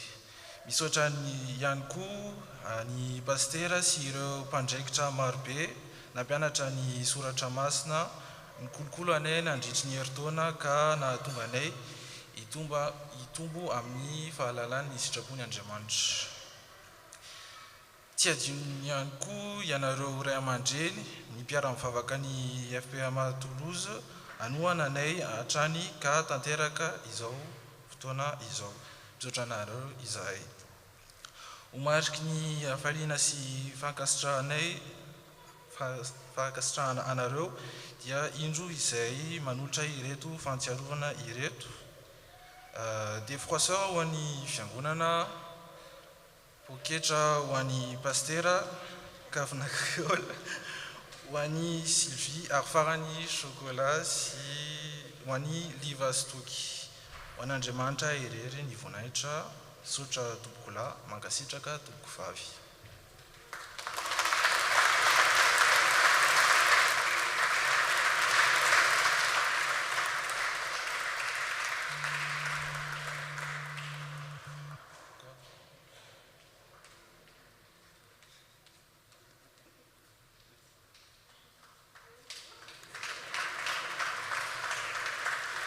Mangataka ny Liva Stoky mba hiakatra ity zany satria anisan'ny tolorany zareo fanomezana.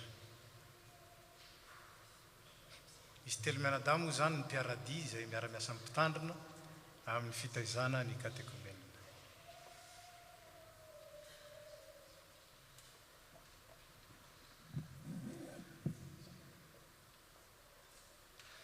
Ny voalohany tenin'ny fiangonana dia fisaorana lehibe an'Andriamanitra noho ny fanoloran-tenanareo tanora androany manolo-tena manaraka ny tompo. Faly ny fiangonana satria mitombo ny membre responsable eto amin'ny fiangonana, mitombo ny mpanaradia azy ary zany no mahafaly ny fiangonana ry havana. Ary dia Jesosy rery ihany irery antsika amin'ireto tanora vao nanolo-tena ireto. Ka dia hoe tsika mbavaka mandrakariva izy tsaroa, tsika mbavaka mandrakariva izy amin'ny lalana mbola miandry azy, lalana mahafinaritra miaraka amin'ny tompo ary lalana ilana faharetana tokoa. Donc félicitations à vous. L'Église est heureuse d'avoir des nouveaux membres responsables. Et vous savez que l'Église vous accueille à bras ouverts dans les sections, dans les départements, dans le service de diacre, pourquoi pas.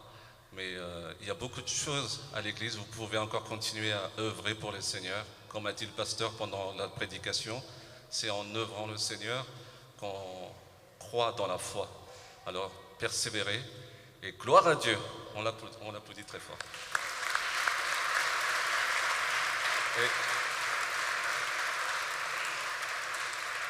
Sotra betsaka tamin'ny fanomezana nomenareo noman'ny fiangonana moa des froisseurs ale izy zany hoe le fampasoana nytony akanjo dekona tony rehefa miporiporitra na ny napy hitanareo tena merci beaucoup parce qu'on a vraiment besoin. Comme ça nos robes de diacre seront très très propres, les nappes de l'église aussi, et tout ça, ça contribue à louer le Seigneur dans sa plénitude. Et gloire à Dieu, encore merci.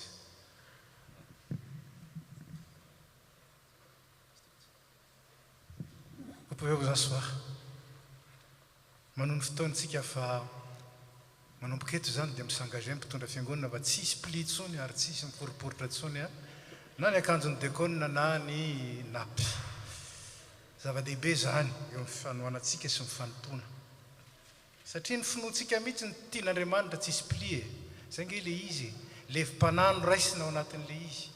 Ka dia misaotra anareo katekomenina mitaizanay mba tsy hampisy pli intsony ny finoana sy ny fanehoana izany tonga amin'ny fotoana ny fandraisana ny fanasan'ny tompo isika izao araka ny finao amin'ny fotoana tahaka izao moa dia ny katekomenina no mandray mialoha ary avy eo vo manaraka ny isika mianakavy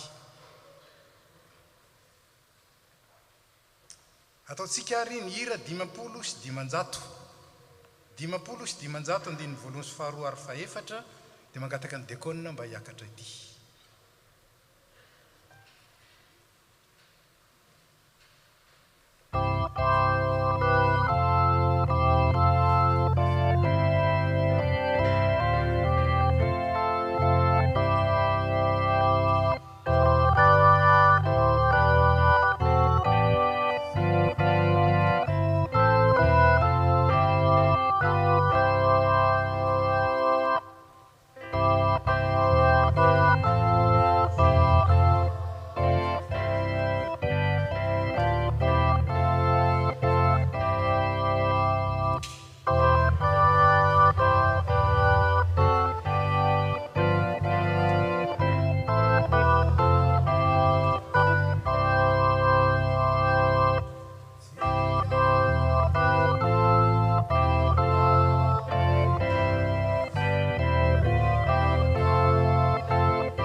mitsangana isika riavana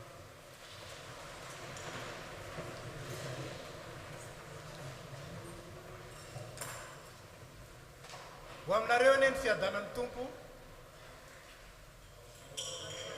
ary aoka ifampizara izany fiadanana izany isika amineo akaikitsika ka iteny amineo aminao ny fiadanana na maly eo ary ho aminao koa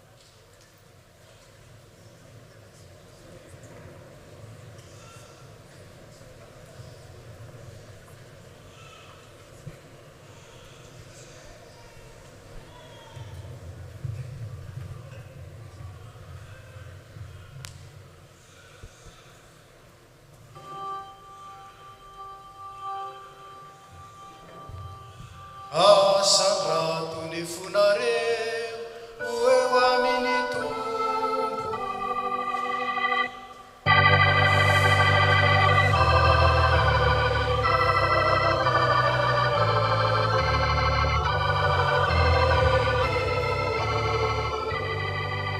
aoka hoderaintsika ny tompo Andriamanitra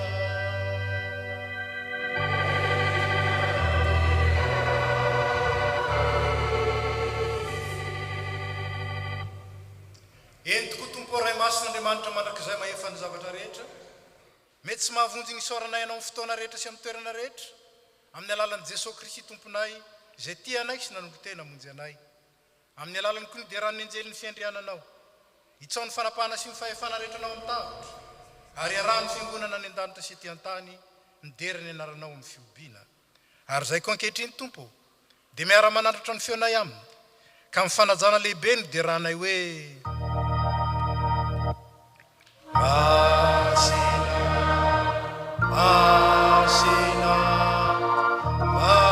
Masina, Jehovah.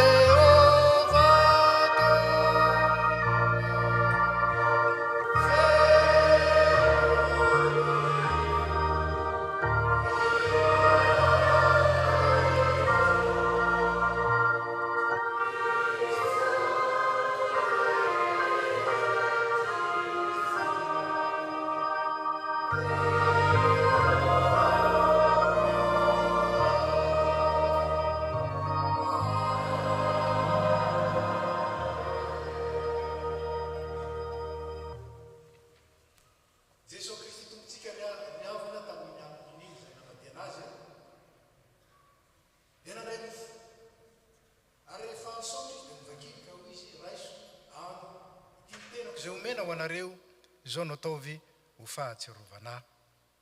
Dia toy izany koa ny kapoaka rehefa nihinana dia hoy izy misotro amin'ny tena reo rehetra fa ity ny rako dia na mifanekena vaovao azy alatsaka ho any rehetra famelan-keloka koa na oviana no misotro ianareo dia zao no ataovy ho fahatsiarovana. Ka dia misaorany ray izay nampamendrika antsika anana anjara amin'ny lovan'ny olona masina eo amin'ny mazava. Mipetraka isika.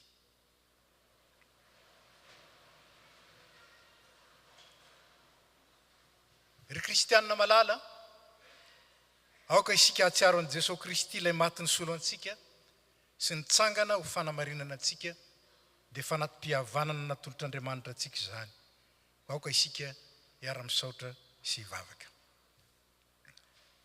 Misaotra anao izay ry Andriamanitra ranay tompon'ny lanitra sy ny tany, fa noho ny famindramponao aminay mpanota mahantra dia nomenao ny zanakao lahy tokana mba tsy ho very izay rehetra mino azy fa hanana fiainana mandrakizay. Ray io, ndreto izay manao teo anatrehanao ny fahatsiarovana ny fahatongavany zanakao olona, ny fijaliany sy ny fahafatesany, ny fitsanganany tamin'ny maty ary ny fifonany mandrakizay ho anay, ka dia miandry sy mitalao ny fiverenany izahay. Ankehitriny raha io, haidino ny fanahy masina mba hameno ny fonay, ka andraisanay tokoa ny tomponay amin'ny finoana velona amin'izao izy manatona anay amin'ny alalan'ny fanasana izao. Fa ny fanahinao masina no arinao, anamasinanao ary anomezanao anay ny zava-tsoa rehetra. Ho tsapanay tokoa ny fanatrehanao, ka tsy izay intsony no velona, fa ianao no velona ato anatinay.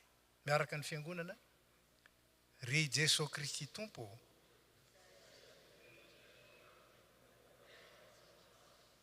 dia mangala.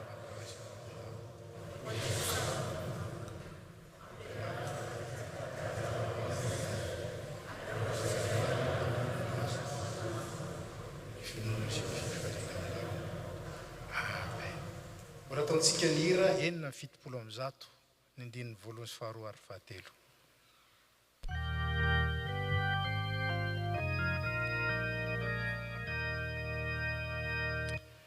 Ave fanahy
satria fanandray ny fanahy masina isika izay milaza amin'ny fontsika fa zanak'Andriamanitra isika ary tena izany tokoa.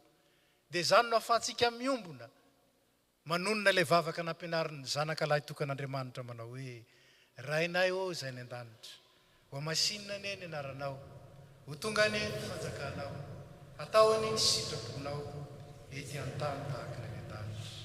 Meo anay ny izany masahaja ho anay ary mamelany elokay tahaka ny namelanay izay melona taminay, ary aza mitondranay ho amin'ny fakapanahy nafanay amin'ny ratsy, fanao ny fanjakana sy hery ary ny voninahitra mandrakizay. Amen. Mitsangana ny fiangonana. Ny mofo izay vakitsika dia firaisana amin'ny tenan'i Jesosy Kristy tompontsika. Fa isika izao na dia maro aza ary samy hafa dia tena iray ihany satria samy nandray tamin'izany mofo ray izany avokoa. Ny kapoaka amin'ny fisaorana izay isaorantsika dia firaisana amin'ny rano Jesosy Kristy tompontsika, dia ny rano ny fanekena vaovao izay nalatsaka ho antsika ho famelan-keloka. Hoy ny tompo, avy efa voavoatra avokoa zao ny zavatra rehetra. Manao ny hira fa 7:520 isika mahazo mipetraka ny tsipandray fanasan'ny tompo. Araka ny voalaza teo dia ny katekomenina aloha no omena voalohany dia avy eo isika. Fa rehefa taverina ity ny dekona dia miara-mihinana ny mofo sy misotro amin'ny kapoaka isika rehefa avy eo. Amen.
itovizantsika amin'ny fanampiny faharoa amby roapolo fanampiny faharoa amby roapolo izay amerenana amintsika indray ny arety fahasoavan'Andriamanitra izay miantso antsika manadio antsika manafaka antsika ary mampiray antsika aminy.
Jesosy Kristy tompo raiso hano ty ny tenako izay omena ho anareo izao no ataovy ho fahatserovana.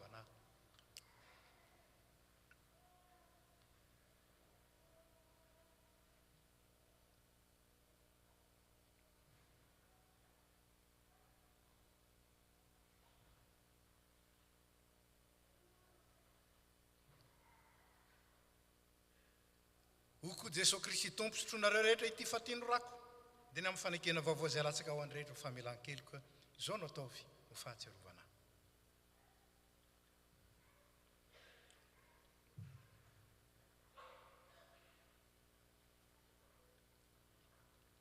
Jesosy Kristy tompontsika izay voaomby tamin'ny azo fijaliana ka nitsangana tamin'ny maty no efa nanome anareo ny tenany sy ny rany izay nanavotany anareo tamin'ny fahotana rehetra. Izy ny ampahery sy aro anareo amin'izany amin'ny finoana marina ho fiainana mandrakizay dia mbola ho aminareo ny fiadanana. Ataontsika ny hira fa 920 sy 900. 920 sy 900.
Satria ariny reny fa tsy ho sasana akory ka dia aritsika rehefa mivoaka eto tsika misy poubelle sac poubelle ery dia any no ametrahantsika azy. Mahazo mipetraka tsika.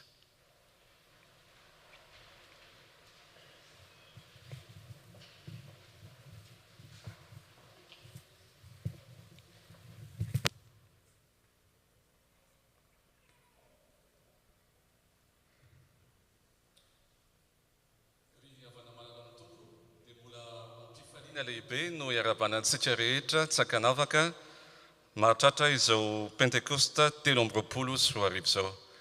Fifaliana lehibe ho iaho satria voalanina isika, voalanina ary marobe nanotrina ny zanatsika, ny havatsika izay nanolo tenan'io ary sambany tena tsombo ny fiangonana, nisy fotoana aloha efa tsombo ihany ny fiangonana fa androany dia mbola hita taratra fa tsy atonina antsika ny temple du Saint nefa izay moa no amentsika antompo amin'izao fotoana izao fa manambara kosa zany fa efa akaiky dia akaiky le fitadiavana fiangonana ka dia mbola manentana antsika rehetra ihany fa ny fiarahantsika misalaha amin'io vina trano fiangonana io no ahafahantsika manao fanompoam-pivavahana milamina amin'ny toerana malalaka tsara ka dia irina fa tsy salasala intsony tsika, irina fa iroso amin'izay tsika satria amin'izao andro ny Pentekosta izao dia ireto zanantsika ireto tanorantsika reto no nijoro vavolombelona nanolo tena ary amin'izao fotoana izao kosa dia isika izay nanatrika rehetra teto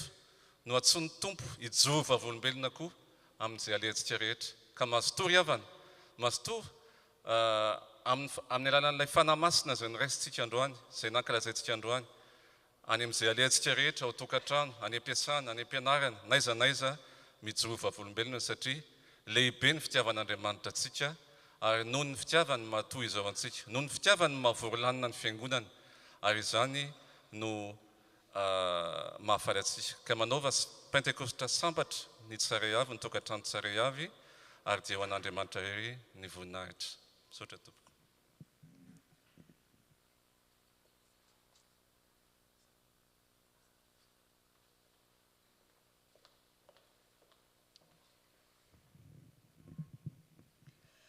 Ny mpitandrina sy ny fiangonana FPMA Toulouse dia faly miarabantsika amin'ny anaran'i Jesosy Kristy lohan'ny fiangonana sy tompon'ny asa. Toy izao indray ny vaovao, ny raharaha ary asa miandry antsika. Vaovao nasionaly, afatra nasionaly Pentekosta. Ary izy rehetra dia samy nomena ny fampisehoana ny fanahy ahasoa Korintiana voalohany 2:17. Misy afatra nasionaly Pentekosta na le fanimbiroafobe mitondra ny lohateny hoe Pentekosta fanomezana mahasoa nataon'ny mpitandrina Jean Teddy Ramahery-John. Efa nalefa ny amin'ny canal de diffusion any FPMA izany ary azontsika arahina. vaovao avy amin'ny faritany mbola afatra pentekostra ihany koa. Fa azo ery ianareo amin'ny latsahan'ny fanamasina aminareo. Efa hatramin'ny testamenta taloha nampanantenana ny fanamasin'Andriamanitra. Nanakoako ny teniny raha nampanantenana izy ka fandatsaka ny fanainy amin'ny nofo rehetra tsy misy akanavaka. Koa ny fanahy no manafiry antsika manoloana ny asa miandry. Omeny hery isika mba hosa tsy homenatra ny filazantsara fa hijoro vavolombelona hatrany. Omeny hery ny trotraka, ny kivy, ny marary mba hitraka sy hianoka fanantenana. Omeny hery ny amperinasa ilofo anatanteraka ny antsona azy ireo. Omeny hery ny tsirairay atoky fa misy ilan'ny tompo azy isaky ny androm-piainany. Ganafiery sy amparay antsika rehetra ny fanahy masina avy amin'ny birao fahatsanina sy ny mpitandrina fahatsanina. Fiofanana tompon'andraikitra ho tanterahina ny asabotsy folojona eto Toulouse ny fiofanan'ny tompon'andraikitra eto amin'ny faritany Atsimo andrefana. Izany dia manomboka amin'ny 7 ora sasany maraina ary mifarana amin'ny 4 ora sasany tolakandro. Mifarana amin'ny alakamisy voalohan'ny volana Jona izao ny fisoratana anarana.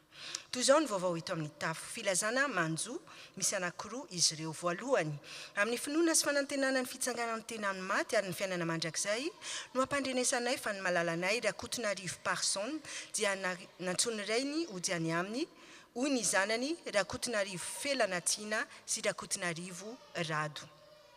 Filazana faharoa, ary mandalo izao fiainana izao sy ny filany fa izay manao ny sitrapon'Andriamanitra ny maharitra mandrakizay. Amin'ny finoana sy fanantenana ny fitsanganan'ny tena amin'ny maty ary ny fiainana mandrakizay no ampandrenesanay isika mpianakavin'ny finoana fa ny zoko malalanay Betiana Jean Florent dia natsony iray odiany aminy ny atalata 13 May tany Madagasikara rehefa nivahiny 5 taona teto an-tany. Hoy ny anabaviny Angelina Beavana mianakavy sy ny fianakaviana manontolo. Fanateram-bokatra Pentekosta misy ny fanateram-bokatra androany efa nisy valopy nozaraina tamintsika anatanterahana izany. Vaovao amin'ny sampana fifoazana fa tsy misy mahay manao fanorenana hafa afa-tsy izay natao dia Jesosy Kristy. Ny convention 2023 na isan-keritaona fa 470 ny fifoazana FPMA dia ho tanterahina a Nigel Courteil ny 17 ka hatramin'ny 30 Jolay ho avy izao. Ny sarandasy dia 150 € isan'olona. Ny sarandalana dia tena mavesatra noho ny falaviran'ny toerana. Koa misy urna anentanana ny sampanantsika.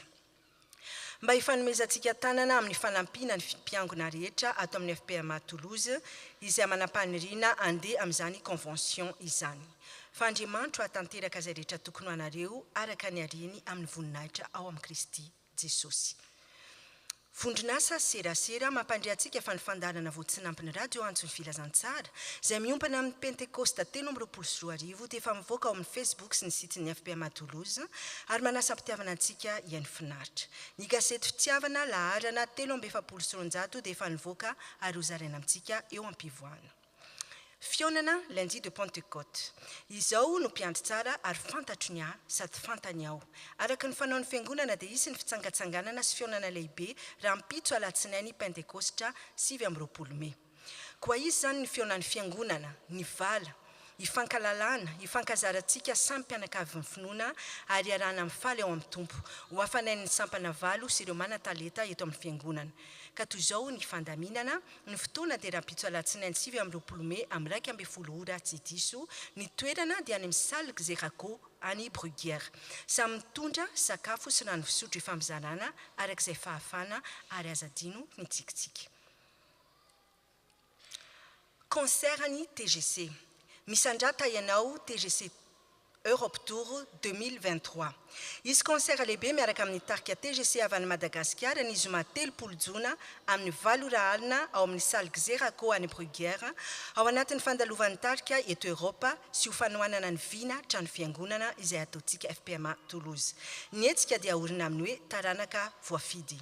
Ny fidirana dia 20 € ho an'ny olona mihoatra ny 12 taona, 15 € ho an'ny ankizy 10 taona ka hatramin'ny 12 taona. Izy fisariana ny numero an'ny tapakila fidirana izay lafo ary mety azona loka toy ny séjour complet, vol sy hébergement eto Europa sy loka hafa ihany koa. afaka ataonao zany mividiny tapakila eny amin'ny stand misokatra isaky ny alahady na any amin'ny komity na afaka mividy en ligne amin'ny alalan'ny roy voasoratra eny amin'ny flyer. Tongava maro ary entano ny namanao.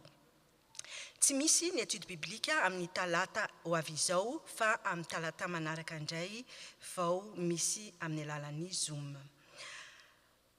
Tsy misy ihany koa ny permanence en blanc mandritra ny volana amin'ny ty volana mety moa zany fa entanina isika iantso manokana ny mpitandrina raha misy fionana sy fifanakalozana manokana.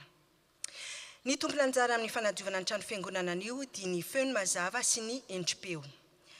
Toy izao ny diatsika amin'ny alahady 4 jona amin'ny heriny anio dia amin'ny 3 ora sy sasany tolakandro eto amin'ny temple du Salin ihany ny fanimpompovavahana ary sy fandraisana ny fanasan'ny tompo. Sotra atsika nahitra hatramin'ny farany ary ny voninahitra dia ho an'Andriamanitra irery ihany.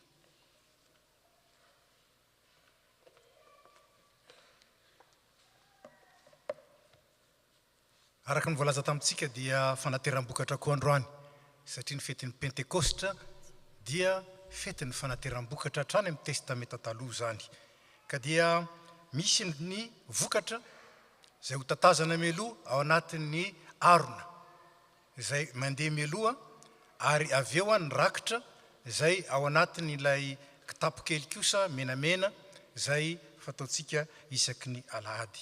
Tsarovy ry havana fa izay manome amin'ny fifaliana zany no akasitrahan'ny tompo. Ataontsika ny rehefa voatondro dia tanterahantsika zany raha rakitry ny roa metaony zany. Tsarovy koa fa misy ho an'izay tsy nitondra lela vola ny panier connecté zany hoe afaka mandoha ny rakitra amin'ny alalan'ny carte bancaire isika.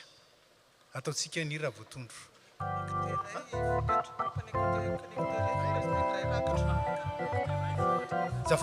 Azafady ingely mpitendry. Misy fanitsina zany ny panier connecté anankiray dia vokatra. Misy soratra hoe vokatra iny ary ny panier connecté anankiray dia rakitra ho an'izay tsy niomana amin'ny lela vola zany. Dia ataontsika ny raha fa voatondro.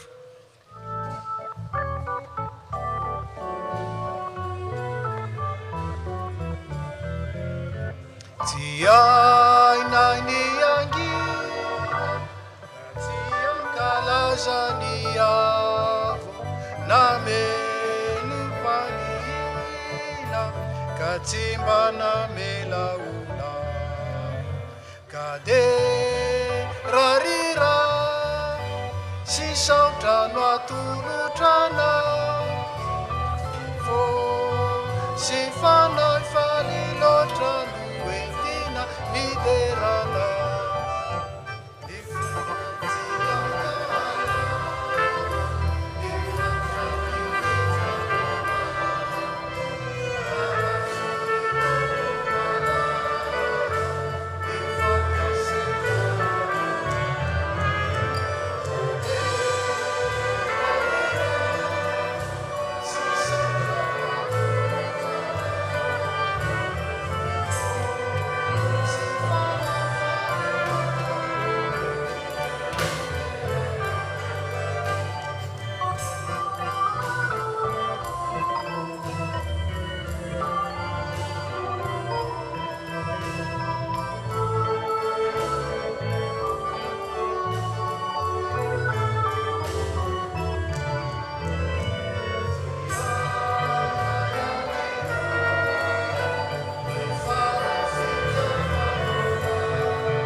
17.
Tsangana isika hanotrandrakotra.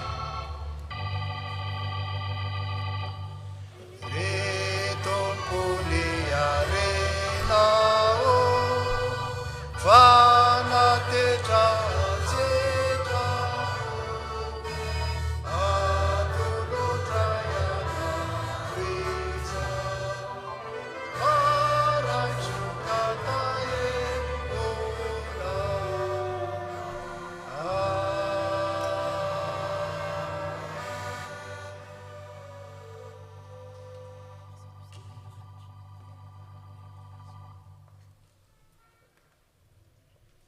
Petraka isika ry havana. Izy ilay mpanatitra.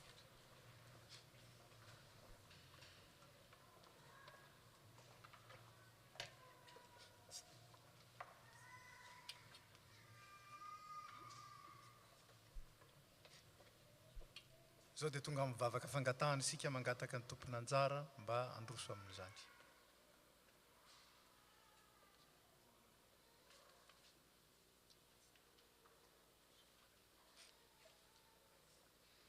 Aiza ihany le izy vavaka isika raha eo misotranao zay no ty fotoana nomenao anay ity sarobidy loatra zany fa indrindra misaotra noho ny fanomezan-tsoa nomenao ny zanakao mba hanavotra anay ary hanome anay fiaina mbaovao dia ny fiainana be dia be aty ary fiainana mandrakizay ao amin'ny lanitra ao dia nomenao ny fanahy masina izay mitaridalana anay miazona anay ary mivavaka ao anay mandrakariva misaotra fa izany fanahinao zany ero anay maneho ny fombanao anay ary mahatanteraka ny zavatra rehetra miaraka aminao dia tianay mivavaka ho an'izao tontolo izao mba hanjaka ny fandriam-pahalemana tompo mba hanjaka ny rariny sy ny hitsy tompo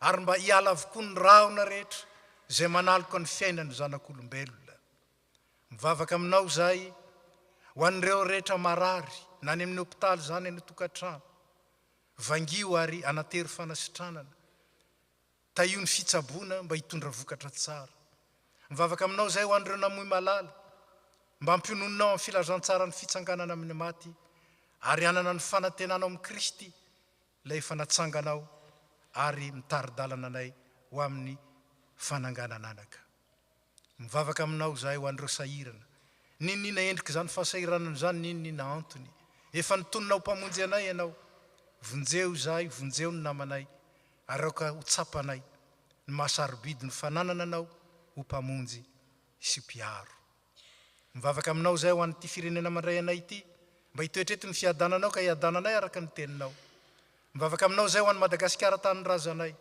indrindra amin'ity taona mpifidianana ity tompo mangataka aminao zay meo ny firenenay mpitondra endry matahotra anao ary sorito eo amin'ny firenenay ny lalana izorany ho amin'ny firaisana izorany amin'ny fandrosoana izorany ho amin'ny fiadanan'ny vahoaka mangataka aminao zay ho an'izay rehetra mitady anao ho an'izay rehetra mangetaeta ny fahamarinana ho an'izay rehetra maniry ny fiadanana nefa tsy mahita zany tsy ianao amin'ny filazantsaranao tsy ianao amin'ny herin'ny fanahinao masina ary mivavaka aminao an'ity fiangonana ity mba anokafanao ny varavarany idiran'ireo rehetra izay antsoinao anana anjara amin'ny fahasoavana ary antsoinao koa iombona amin'ny fanompona masina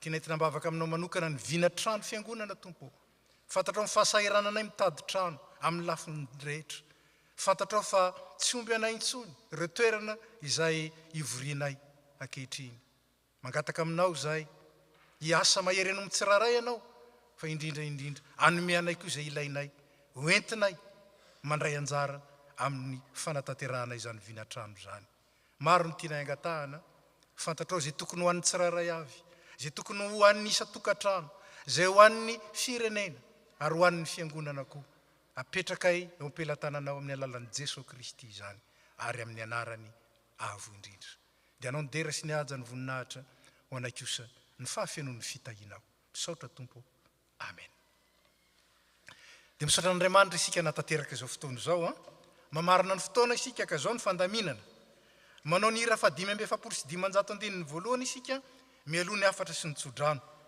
aoriana ny afatra sy ny tsodrano dia ny andininy fahatelo ny raitsika ka mandritra zany andininy fahatelo zany no ivoaka ialohantsika ireo katekomenina zy voaniraisina tsy katekomenina tsony ny anarany zao fa ny mpandray fanasan'ny tompo vaovao mba azahoantsika mandray tanina sy miraro soa azy ireo ery andala tsara ery nitsangany isika ataontsika ny hira zay efa voatondro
mifalia mandrakariva mivavaka aza mitsahatra misaora amin'ny zavatra rehetra ary aza mamono ny fanahy aza manao tsinitsinina amin'ny faminaniana fantaro ny zavatra rehetra azony mafy zay tsara dia ho tanteraka aminareo ny tsodrano tonona amin'ny anaran'ny tompo hitay anareo niny tompo ka hiaro anareo ampamirapiratra ny tavany aminareo niny tompo ka hiantra anareo ananatra ny tavany aminareo niny tompo ka hanome anareo fiadanana mandehana ny fiadanan'ny tompo hatramin'izao ka ho mandrakizay amen dia voninahitra ho an'andriamanitra ray zanaka ary fanahy masina zay hatramin'ny taloha indrindra ka ho mandrakizay amen mandehana ny fiadanana ka manompo ny tompo ataontsika ny andininy fahatelo